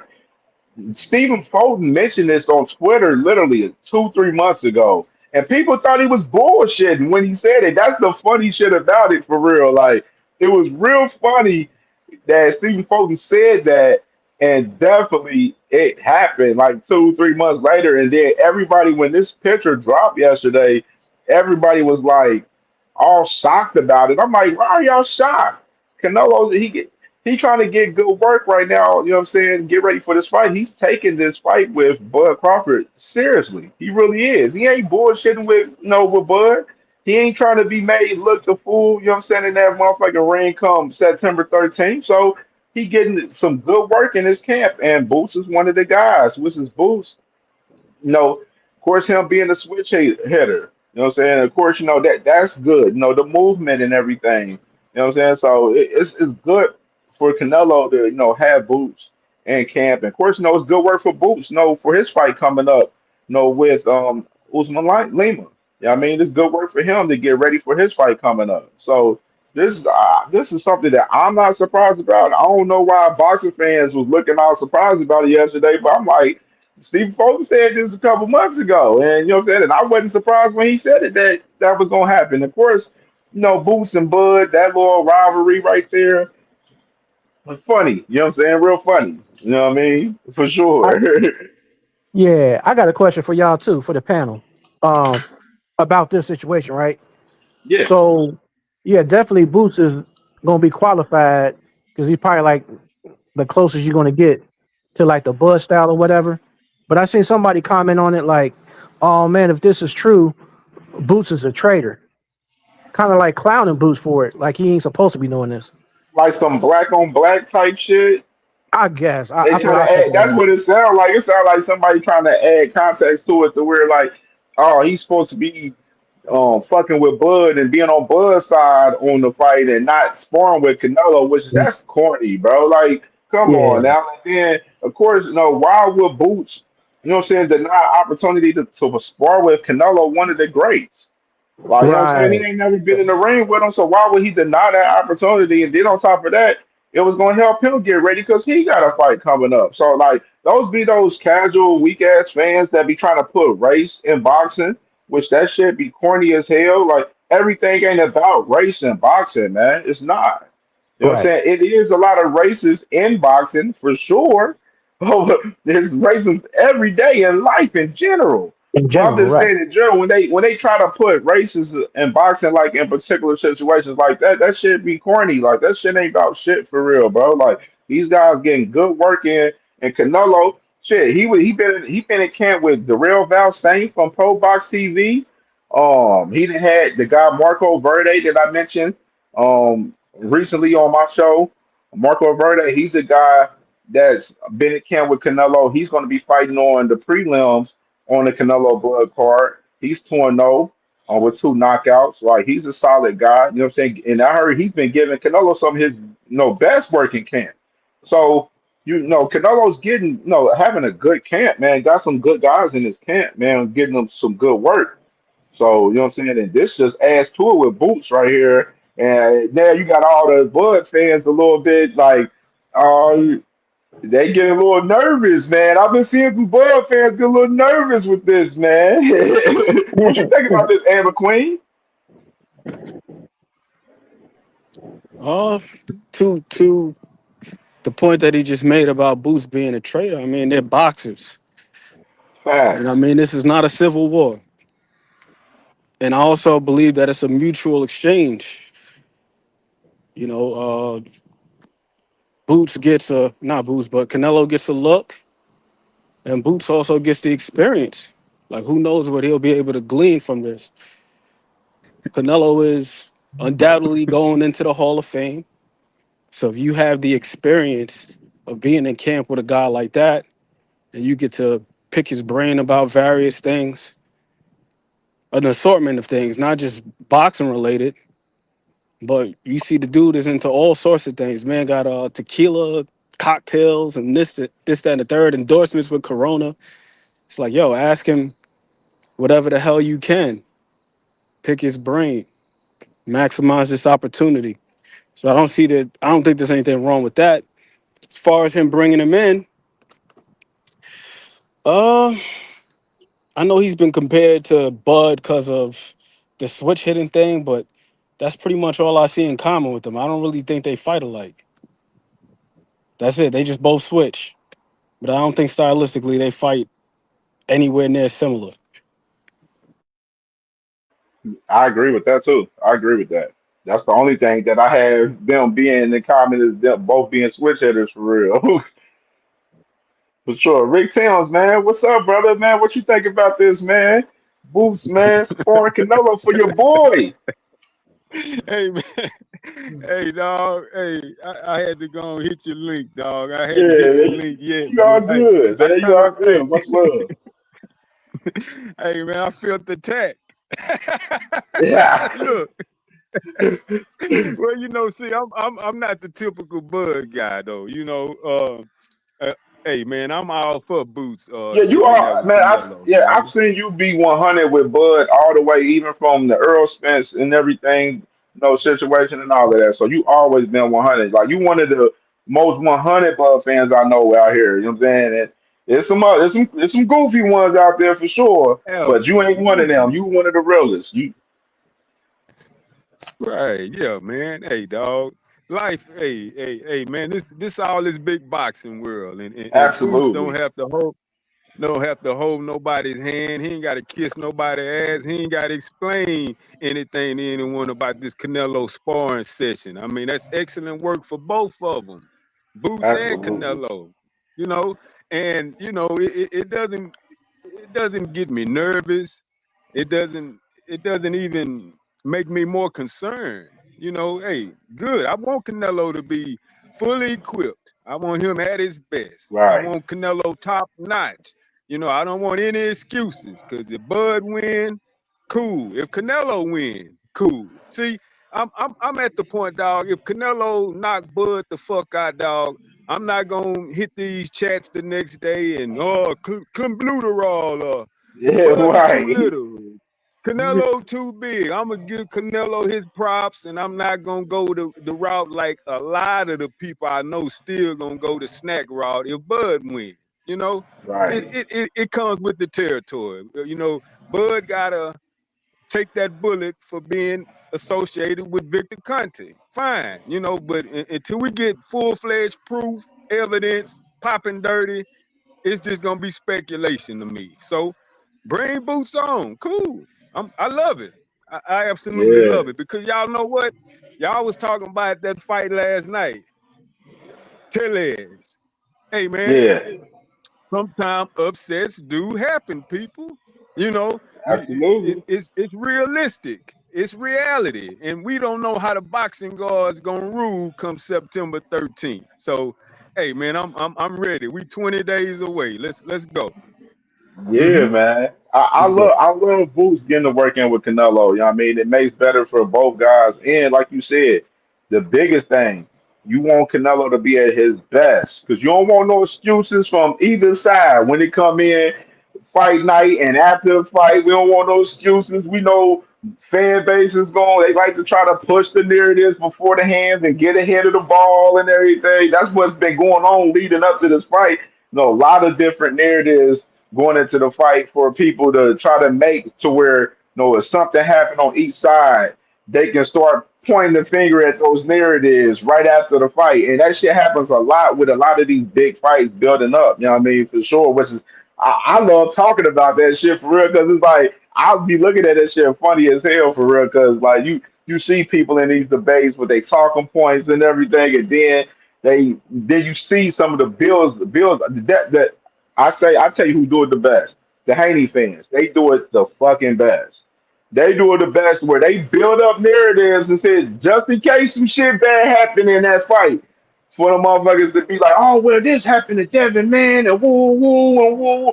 They are the best at that shit. I promise you. Like I'll be getting weak at them, man. You see that with a lot of other fan bases around boxing though, but in this particular fight, you don't want no excuses on this fight with Bud and Canelo. As far as whoever win or lose, you want both of these guys at their best. Bud, he getting good work in there with Lester Martinez and Steven Nelson. His best friend, and I'm pretty sure he's been keeping his names kind of the other names a little bit. I seen Shakur, of course. You know what I mean that I ain't crazy about it. No, that's some good work, but I don't know how y'all measure that work up as far as the size wise, you know what I mean? For real, you know what I'm saying? Right, So, right. but I've seen him with some bigger guys too, sparring and stuff too, like a couple guys that's what I'm saying, in there that's bigger too. So he's getting adjusted to the size and everything. So Bud ain't really dropped no big names on who's been in this camp. Of course, he got a blackout and everything. Everybody, ain't there in the camp for real, no media, none of that. So we're interested with that, Hey, man. Teach what you think on check that it too. out. Go ahead, Rick, go ahead. Yeah, one thing before we go to teach. I'm glad you mentioned Lester Martinez because see what I'm seeing a lot of guys are making videos now. Ooh, Bud in trouble. Oh. Oh, Canelo with Boots in camp with Canelo. Oh shit, Bud in trouble. Nah, it's over with. Oh, it's a wrap. Nah, woo woo woo. I mean, Boots not even 168. Boots a hell of a talent, but Boots is not 168. But see, when Bud was sparring Lester Martinez before Lester Martinez left the Bud camp, Lester Martinez is 168. He's a quality, fighter himself. The Absolutely. narrative wasn't, oh, Canelo in trouble now. Bud sparring Lester Martinez. We ain't hear none of that. It's just a embedded bias, and Bud got to take some of the credit of that, but a lot of the detractors and a lot of the contempt towards Bud do be unwarranted. He have developed and generated some of it, by being a butthole outside of the ring occasionally. I mean, he said some things that I don't agree with. He's done a lot of things I don't agree with, but at the end of the day, we're going to see September 13th. Let's go to teach. Teach what you think, brother? Yeah, I mean, I think Boots doesn't owe Bud any loyalty, man, because all Boots ever wanted to do was fight Bud. The only reason why they're bringing this up is because of the race thing you mentioned, CamJ, because both guys are black. But yeah, Right. Boots doesn't owe Bud any type of loyalty. So, and I think that this is a good move for Canelo, to get Boots in the camp. Makes sense to me. And you look at the comparisons between Bud and Boots. I mean, the switch hitting thing, that's part of it. You got to make sure that you're prepared for that. Um, Obviously, we know Bud may stay in the southpaw position mostly, but I mean, Boots is still a good guy that could prepare him for the switch hitting. Boots and Bud, they have, I mean, good ring IQ. Um, the way the both of them, adjust mid fight for me is very good, man, very good. So that helps Canelo prepare for him. Obviously, both Bud and Boots, they have good offense. I think Boots is a bit more explosive than Bud, But even though that still helps Canelo, prepare for the offense that, Bud is going to bring. Um, and Boots, the way he fights, he sets traps as well, and Bud does it too. So that's part of the offense. Boots and Bud is defensive as well, but Boots' defense is mostly reflexes. But I still think that helps, Canelo with Bud. Boots has a lot of head movement, and he kind of throws a lot of steam off your punches by, turning his head and stuff. Um, and both guys were at the welterweight at one point, so it's like Boots also moving up to 168 to to spar with Canelo. So I think this makes a lot of sense actually. But if Bud was a little bit petty, Bud could go get Opataya to spar with him or something. Yeah, but yeah, that's what I have. Yeah, man. It's read my brother Randall right here. He said Canelo is at the tail end of their career, which means it's hard to teach an old dog new tricks. The biggest thing a fighter can learn at their stage is look for opponents' tendencies. Yeah, so what y'all think about that right there from Randall? Man, tail end is wild. I mean, Canelo, late October this year, Canelo make 20 years as a pro. Because Canelo went pro October 20 something in 2005. I mean, 20 years. He only 35. Hey, man, that's hella experience. That's a lot of wear and tear. But still, he haven't suffered a shitload of damage though. I mean, his chin has been top notch. We haven't seen Canelo rock but once when he was 19 against Miguel Cotto brother, Jose Cotto. I mean, legs was gone. He fell into the ropes. But he gathered himself and got Jose Cotto up out of there a few rounds later. Canelo is the real deal, man. This is not gonna be easy for Bud, man. And I love defeating the odds. This gonna be hella difficult, dog. I don't know how Bud gonna do it. I just see Bud squeaking out this win somehow, some way. He either get knocked the fuck out or he got some kind of decision. We 20 days away. We gonna see. We gonna see, Yeah, man. man. Yeah, I think the interesting factor of this fight is like I've been saying, like with Bud, he loves being that underdog. You know what I mean? He loves being counted out, and that thrives him. So that right there in perspective, like his will and his determination, his perseverance, that's a big factor going into this fight.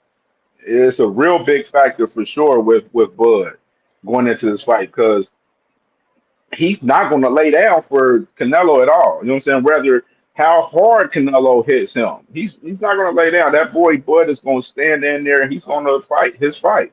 He's going to fight his fight. And the one interesting factor too is like and no, I know a lot of people that like my man Michael Ware. He just mentioned that right at the time about Canelo has two more fights on the deal. Yes, he does.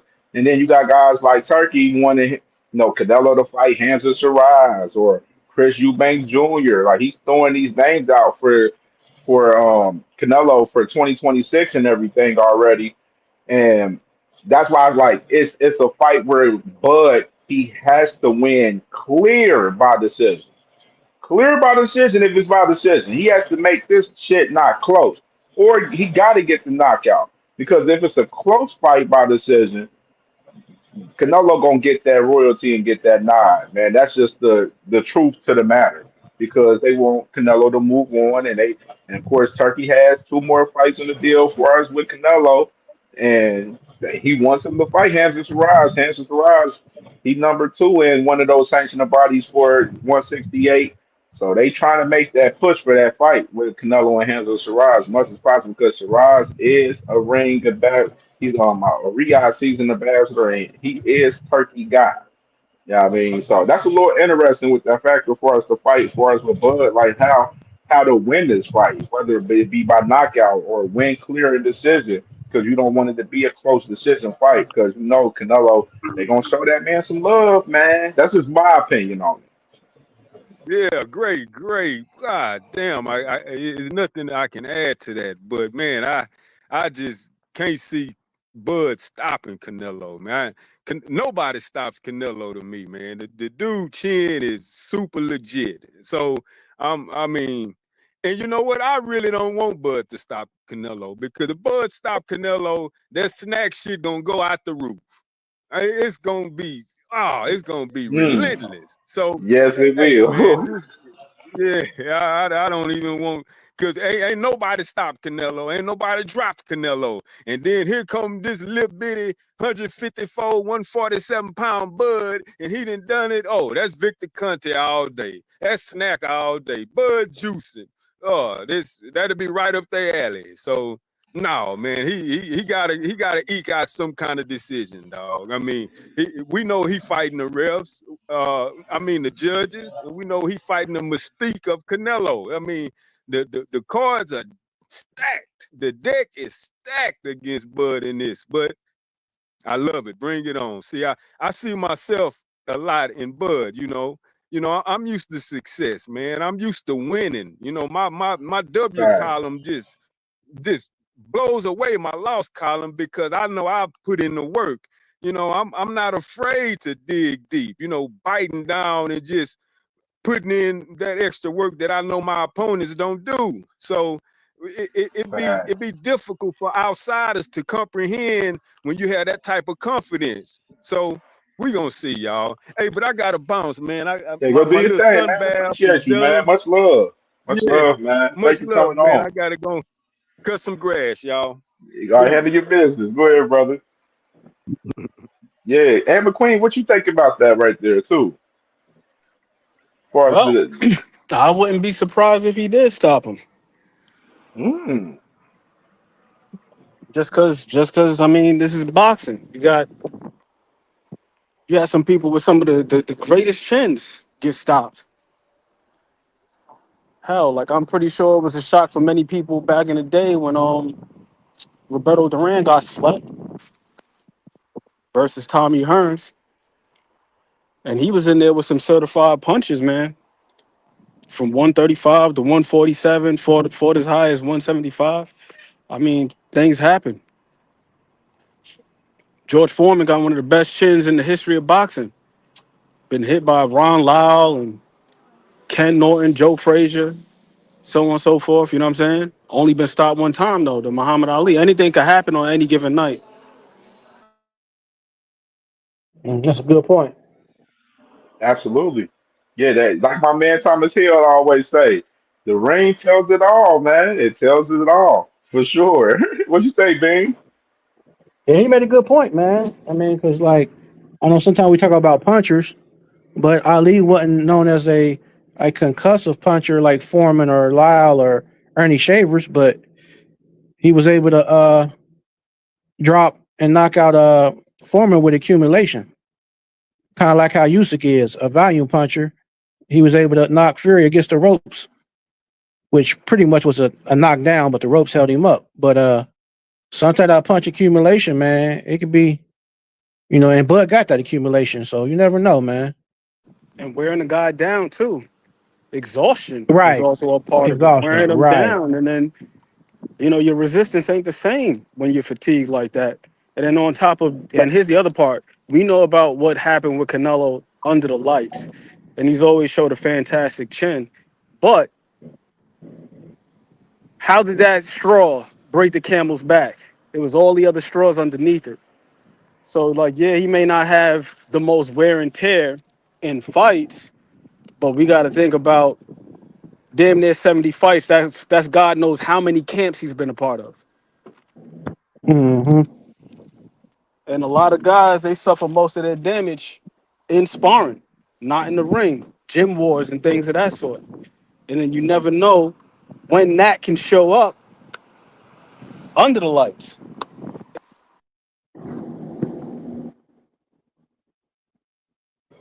Yeah, man. Yeah, definitely. Shit. I mean, I think even with just to add a person like when you add to talk about the injuries that these fighters have in sparring sessions and stuff, I think that happened with Shakur.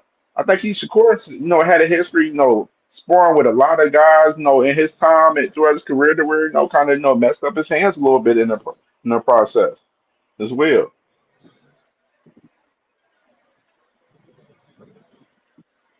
What you think, Teach? Man, I'm favoring. Well, if I'm a betting man, obviously I'm favoring Canelo to win this fight. Like a 60-40 probably. But I'm watching it as a fan, and the person that I want to win is Bud. So hopefully Bud could go in there and win. I don't care like what fashion he does it in. If he gets a knockout, I mean that would be like icing on the cake. Do I think he could get a knockout? Yeah, I think he could. But as a high KO ratio, plus anybody could get knocked out, at any given night. So, but I do know that Canelo definitely has a chin. Um, but we'll see how it goes. But so far, I'm just liking the preparation for this fight, and I think this is gonna be a good fight. I think it's gonna be a good fight. Um, just let's see who win this fight, man. What about his Can't wait. body though, Teach? What about his body? We always hear about the chin. What about his body? The chin ain't the only place to hit him in. Yeah, let's see if Bud could get to his body. It could really go either way to me, because like I wouldn't be surprised either way. I wouldn't be surprised if Canelo caught him with a shot that he couldn't recover from, and I also wouldn't be surprised if Bud was able to thread the needle, because the vast majority of Bud's knockouts, they're not done with just brute strength. He's not just walking up to guys, clubbing them with a shot and getting them up out of there. He's catching them when they're not able to brace for something. Right. It's like, how the hell did I end up here? Hmm. And my boy Israel Madrimov, he just recently said that Bud's punch, he felt it more than he felt Virgil Ortiz's. Yeah. And I was like, damn, that makes sense, because you look at that fight, that man's his output had dropped significantly from other fights. Previous fights, he's throwing up was 35, 40 punches around.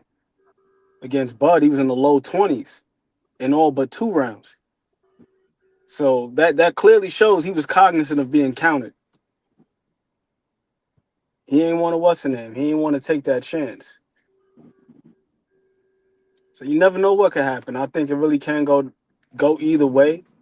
One thing I am curious to see is, because I thought that Rick Thames, man, the way he phrased it was beautiful. Fighting the mystique of Canelo. If he's able to separate the man from the mystique, and Dimitri Bivol, he spoke about it as well. He was saying that mentally, that's a huge part of being able to face Canelo. It's like, you got to look at him like he's just another man. Because what happens with Canelo is oftentimes guys, they become docile, and he's able to control them. Once he catches them with a good shot, or they catch him with a good shot, then he just keeps coming forward. You see guys kind of resign a little bit. They don't commit to their punches the same way. They're not opening up. They're throwing those get off me type punches. And they're not really looking to win the fight, but they're looking to survive. A la my man Jamel Charlo, where at least he didn't knock me out. I mean, So let's say Bud is not afraid of his power. I mean, Bud still has something to be worried about, and that's Canelo's IQ because the dude could box as much as Bud Crawford, man. Like he's a good boxer. So I think a lot of people is missing the point because they only talk about the power of Canelo. yeah, but I think that's kind of the elephant in the room, because you got one guy that's coming up. So naturally, there's going to be some reservations about his ability to take the power then people point to previous instances. Oh well, he got rocked by Gamboa. How is he going to handle Canelo's power? He got rocked by Kavalaskis. Should have been called a knockdown. How is he going to take Canelo's power? So I think it's just natural for people to gloss over the fact that Canelo is a fantastic boxer in his own right. And I agree with you 1,000%. However, one thing I will say is that Canelo in recent years, his boxing acumen is greatly dependent or relying on his mystique. Like he knows that you know that he knows he's the guy. You look at the way he sets his right hand up. He sets it up damn near the same way every single time. And a lot of guys dare not even to try to time him and punch in between them and beat him to the punch. They just shell up. And we know Bud, one of his best attributes is counterpunching. So if Canelo goes to set up his patented right hand, touch, then throw the right hand, he's going to have it in his mind, hey, I may have to take a shot. It may not be on the chin, but it may be on the shoulders, maybe on the arms, whatever it is. But you got to have the fortitude to be willing to take that shot because he's going to be there for it. The other thing about it, too, is as good as Canelo's IQ is, I think that he's considerably more limited than Bud is as an athlete. I think that Bud can do a little bit more, not just because of the IQ, but the marriage between the IQ and the athleticism. Like with the footwork, the angles, and so on and so forth. Like, I would behoove anybody, not even behoove, I would implore anybody to go back and rewatch the fight that he had with like Victor Postol. Like Bud can punch on the move. Canelo, not as much. Like him, his feet are considerably heavier. He's got to have you stationary. That's why he does his best work against the ropes. See the fights where guys were able to turn him or guys were able to give him some resistance when he was coming forward. Just like by virtue of his footwork being a little bit cumbersome. It's not bad. It's not horrible. It's not that he has bad feet or anything like that. They just a little bit heavier. And then Bud has just shown just a tad bit more, versatility. Again, you see him in fights where he's able to catch and shoot simultaneously, but that's because he's got the wingspan to do so. You know what I'm saying? He's got damn near freakishly long arms for his height. So he's got some things working for him. Just like God-given things that other guys can't do as easily. And then the strength as well. You know what I mean? The physical strength. Canelo's physically as well, but once again, you go back to the feet and just like the understanding of leverage. So I don't think that there's like a huge disparity in IQ, as you mentioned, Teach, for sure. Like Canelo is smart, but I just think he's just a tad bit limited because of his reach and spots. And I think that's probably part of the reason why he sets his right hand up the same way that he does nearly every time, because he's got to measure it. He's got to be sure that he can hit the target. Because in instances when I've seen him try to throw a butt naked right hand without measuring first, he kind of falls in a tad bit because he just doesn't have the reach. So it'll be interesting to see like what adjustments both guys make tactically. I feel you. Hey, Cam, Yo. as always, man, salute and I appreciate you, brother. I'm So, let me get up. get your. Matter of fact, I'm about to close it out, man. We're going to do closing statements right here, man. Go ahead and get your Okay. closing statements up. Okay, my closing statement is to Mike Ware. He said, "Can we explain how Bud knocks him out?" Well, we kind of did touch on that a little bit, so I'll say it again. Punch accumulation, punch placement. The smallest things matter the most. Timing, all that kind of stuff.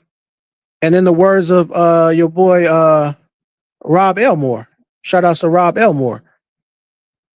He's cerebral. The mindset of Bud, he has that if factor. He knows when to turn that switch up. He's gonna make it reset. He's gonna make Canelo reset. He's gonna be moving around it, on the back foot and angles and left and right all around.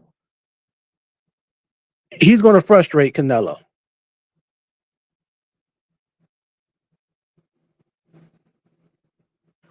Absolutely, man. Absolutely, man. For sure, man. And of course, man, my brother Bean, Ringwalk Boston Podcast, they live tonight, 6 p.m. You know what I'm saying? Make sure y'all subscribe to my brother, man. He live every Sunday at 6 p.m. So he'll be live cooking up tonight, man, for sure. You know, I'll be over there cooking up over there with him. Y'all man sometimes, you feel me? You know what I'm saying? Uh-huh. So definitely, man, my brother be live and direct 6 p.m., man. Make sure y'all tune in and definitely subscribe to the channel if you ain't subscribed to my brother Ringwalk, man. He putting in some amazing work. He just interviewed Joe Cortez, famous Hall of Famer, referee and former professional boxer as well, Joe Cortez, man. So he got a dope ass interview with Joe Cortez on his channel that everybody should go check out for sure, man. It was definitely lovely hearing some of Joe Cortez stories and boxing and stuff and fights that he's repped and everything. So definitely tune in to Ring Wild Boxing Podcast for sure. That's family. That's family over there. Yeah. So teach, man, teach what's your closing statements, brother. Hey, thanks for having us up on Cam. Good boxing talk Absolutely. today. Discussed a lot of different topics. And as boxing fans like us who loves the sports, love the sport. We could appreciate like the cards, that happened. The card that happened last night. Absolutely. Yes, yeah, Tellez and that guy Abass. That was a good fight, man. Like, I mean, I had it a little closer, but you know, yeah, it's good that Tellez learned a little bit, learned something. Like, never, underestimate people that you don't know. Right. I think his mindset, he kind of went in there for a tune up, but he got tuned up. Um, but looking back at Abbas's record, I kind of just looked at it on BoxRec, and he defeated another Cuban guy in the same arena. So Mm, he's like 2-0 now in that same arena against Cuban guys. mm. Um, yeah, we'll see what Abbas does moving forward, man. Like, I hope Boots gets the fight because we want Boots to become a champion of 154, so he could get mentioned and talked about with the top guys there. So hopefully he gets that fight. Not sure what Mel Charlo is doing, like, and I don't care. Like, I don't at this point. I don't even want him to come back, but we'll see what happens. Um, but versus Canelo, man, that's gonna be a firefight in my opinion. It's not gonna be easy for both guys. Well, hopefully, I mean, that's how I see it in my head. But yeah, that should be a good fight. Let's see who wins that. Yeah, and until next time. For sure, man. Salute to you, brother Teach, man. For sure. Appreciate you always, man, coming on, man, giving us some of your takes and opinions and knowledge on the game, man. For sure, brother. Yeah. And McQueen, man, what's your closing statements, brother? Man, that damn Rivera Cordova fight. Yeah. God, that fight was, oh my God, bro. That was almost as bad as OJ Bam versus Skylar Lacey. Man, bro, it was a bad fight. Cordova was just all over the place, bro. And Rivera pissed me off because I believe that he was far sharper than what he displayed last night. Right. This dude Absolutely. Cordova was damn near begging, pleading to be knocked out. You know what I mean, or at least to be counted with, or at least to be counted with more regularity. The Right. dude was throwing crazy punches, chin all past his knee, squaring up, falling in. I'm like, at some point, Rivera's going to take the half step back and just drill him with a shot, just catch him coming in. But nope, it just wasn't happening. In that fight, it was like a miniature version of OJ Bam versus Skylar Lacey minus them going over the top rope. I'm not sure if you saw that fight. It was on the Clarissa Shields undercard. I think when she fought Danielle Oh Perkins. yeah, The two yeah, I heavyweights, remember seeing that fight. Yeah, the two, bro. bro, that fight was horrible. It Oh was the my God, I most remember that bizarre fight. thing I've ever seen. They go over the top rope. Your man Steve Willis, his eyes are crossed and everything. What do y'all gotta get up? OJ Bam got up first and climbed over the rope. They rung the bell and declared him the winner. I was like, what the hell is this?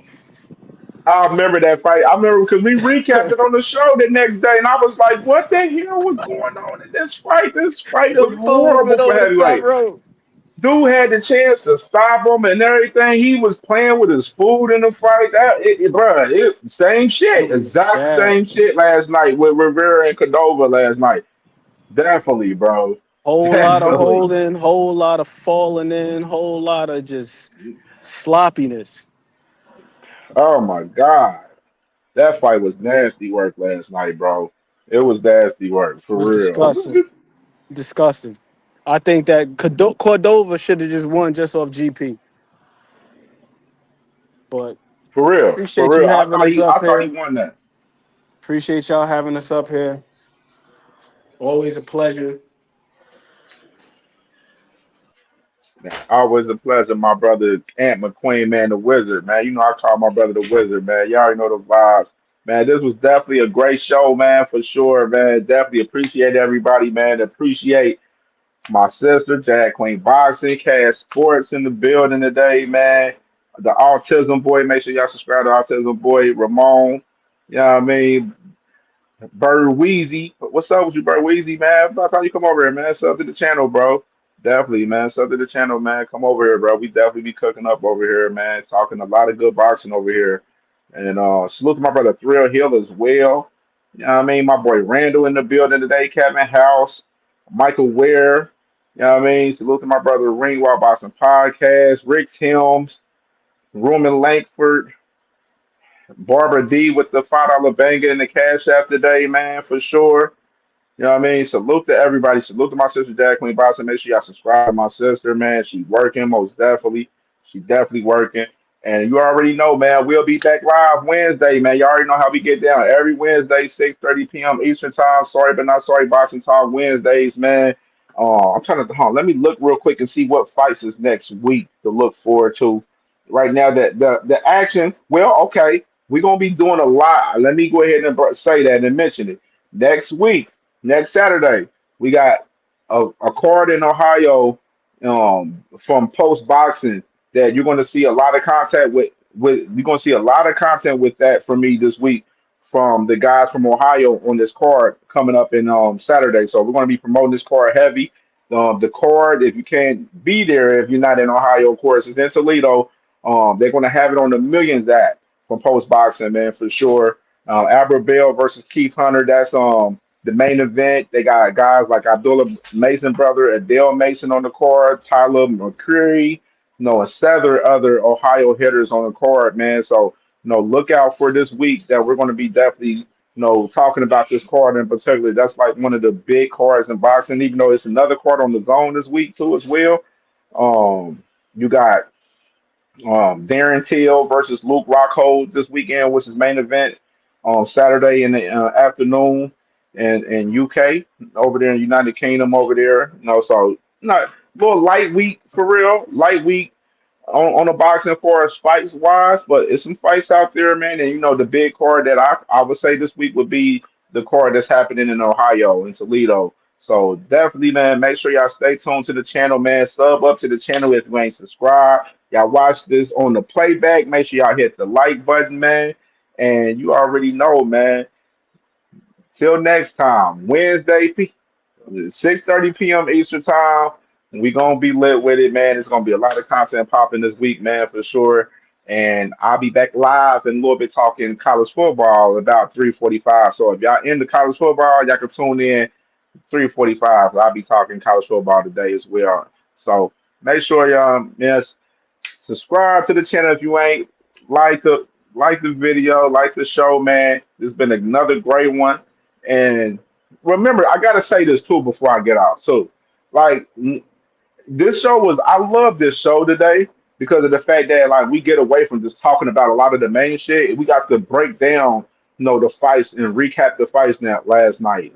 Break down the fights and then break down the division of 154, which is a real deep division. So that was one thing I really wanted to do to the show is no, we want to talk about more than just the main shit in boxing and stuff. You know what I mean? For sure. You know what I'm saying? We got to get to talking about guys like Abass Baraou, doing amazing work last night. You know what I'm saying? And guys like Lucas Body, guys like Jermaine Ortiz, some of these other guys in boxing that's trying to make their runs in the game. You know what I mean? Instead of just talking about a handful of guys in boxing. So you know what I'm saying? So just everybody make sure y'all tap into a lot of these different events that's popping up, man, that's coming on. A lot of the independent promotional companies is throwing solid events as well, along with some of the other bigger promotional companies, man. So definitely just stay tuned in, man. We working, man. I got a sorry but not sorry boxing talk roundup video on the way too. So we working for sure, man. So for sure. Salute to y'all, man. Enjoy y'all Sunday evening, and we out of here.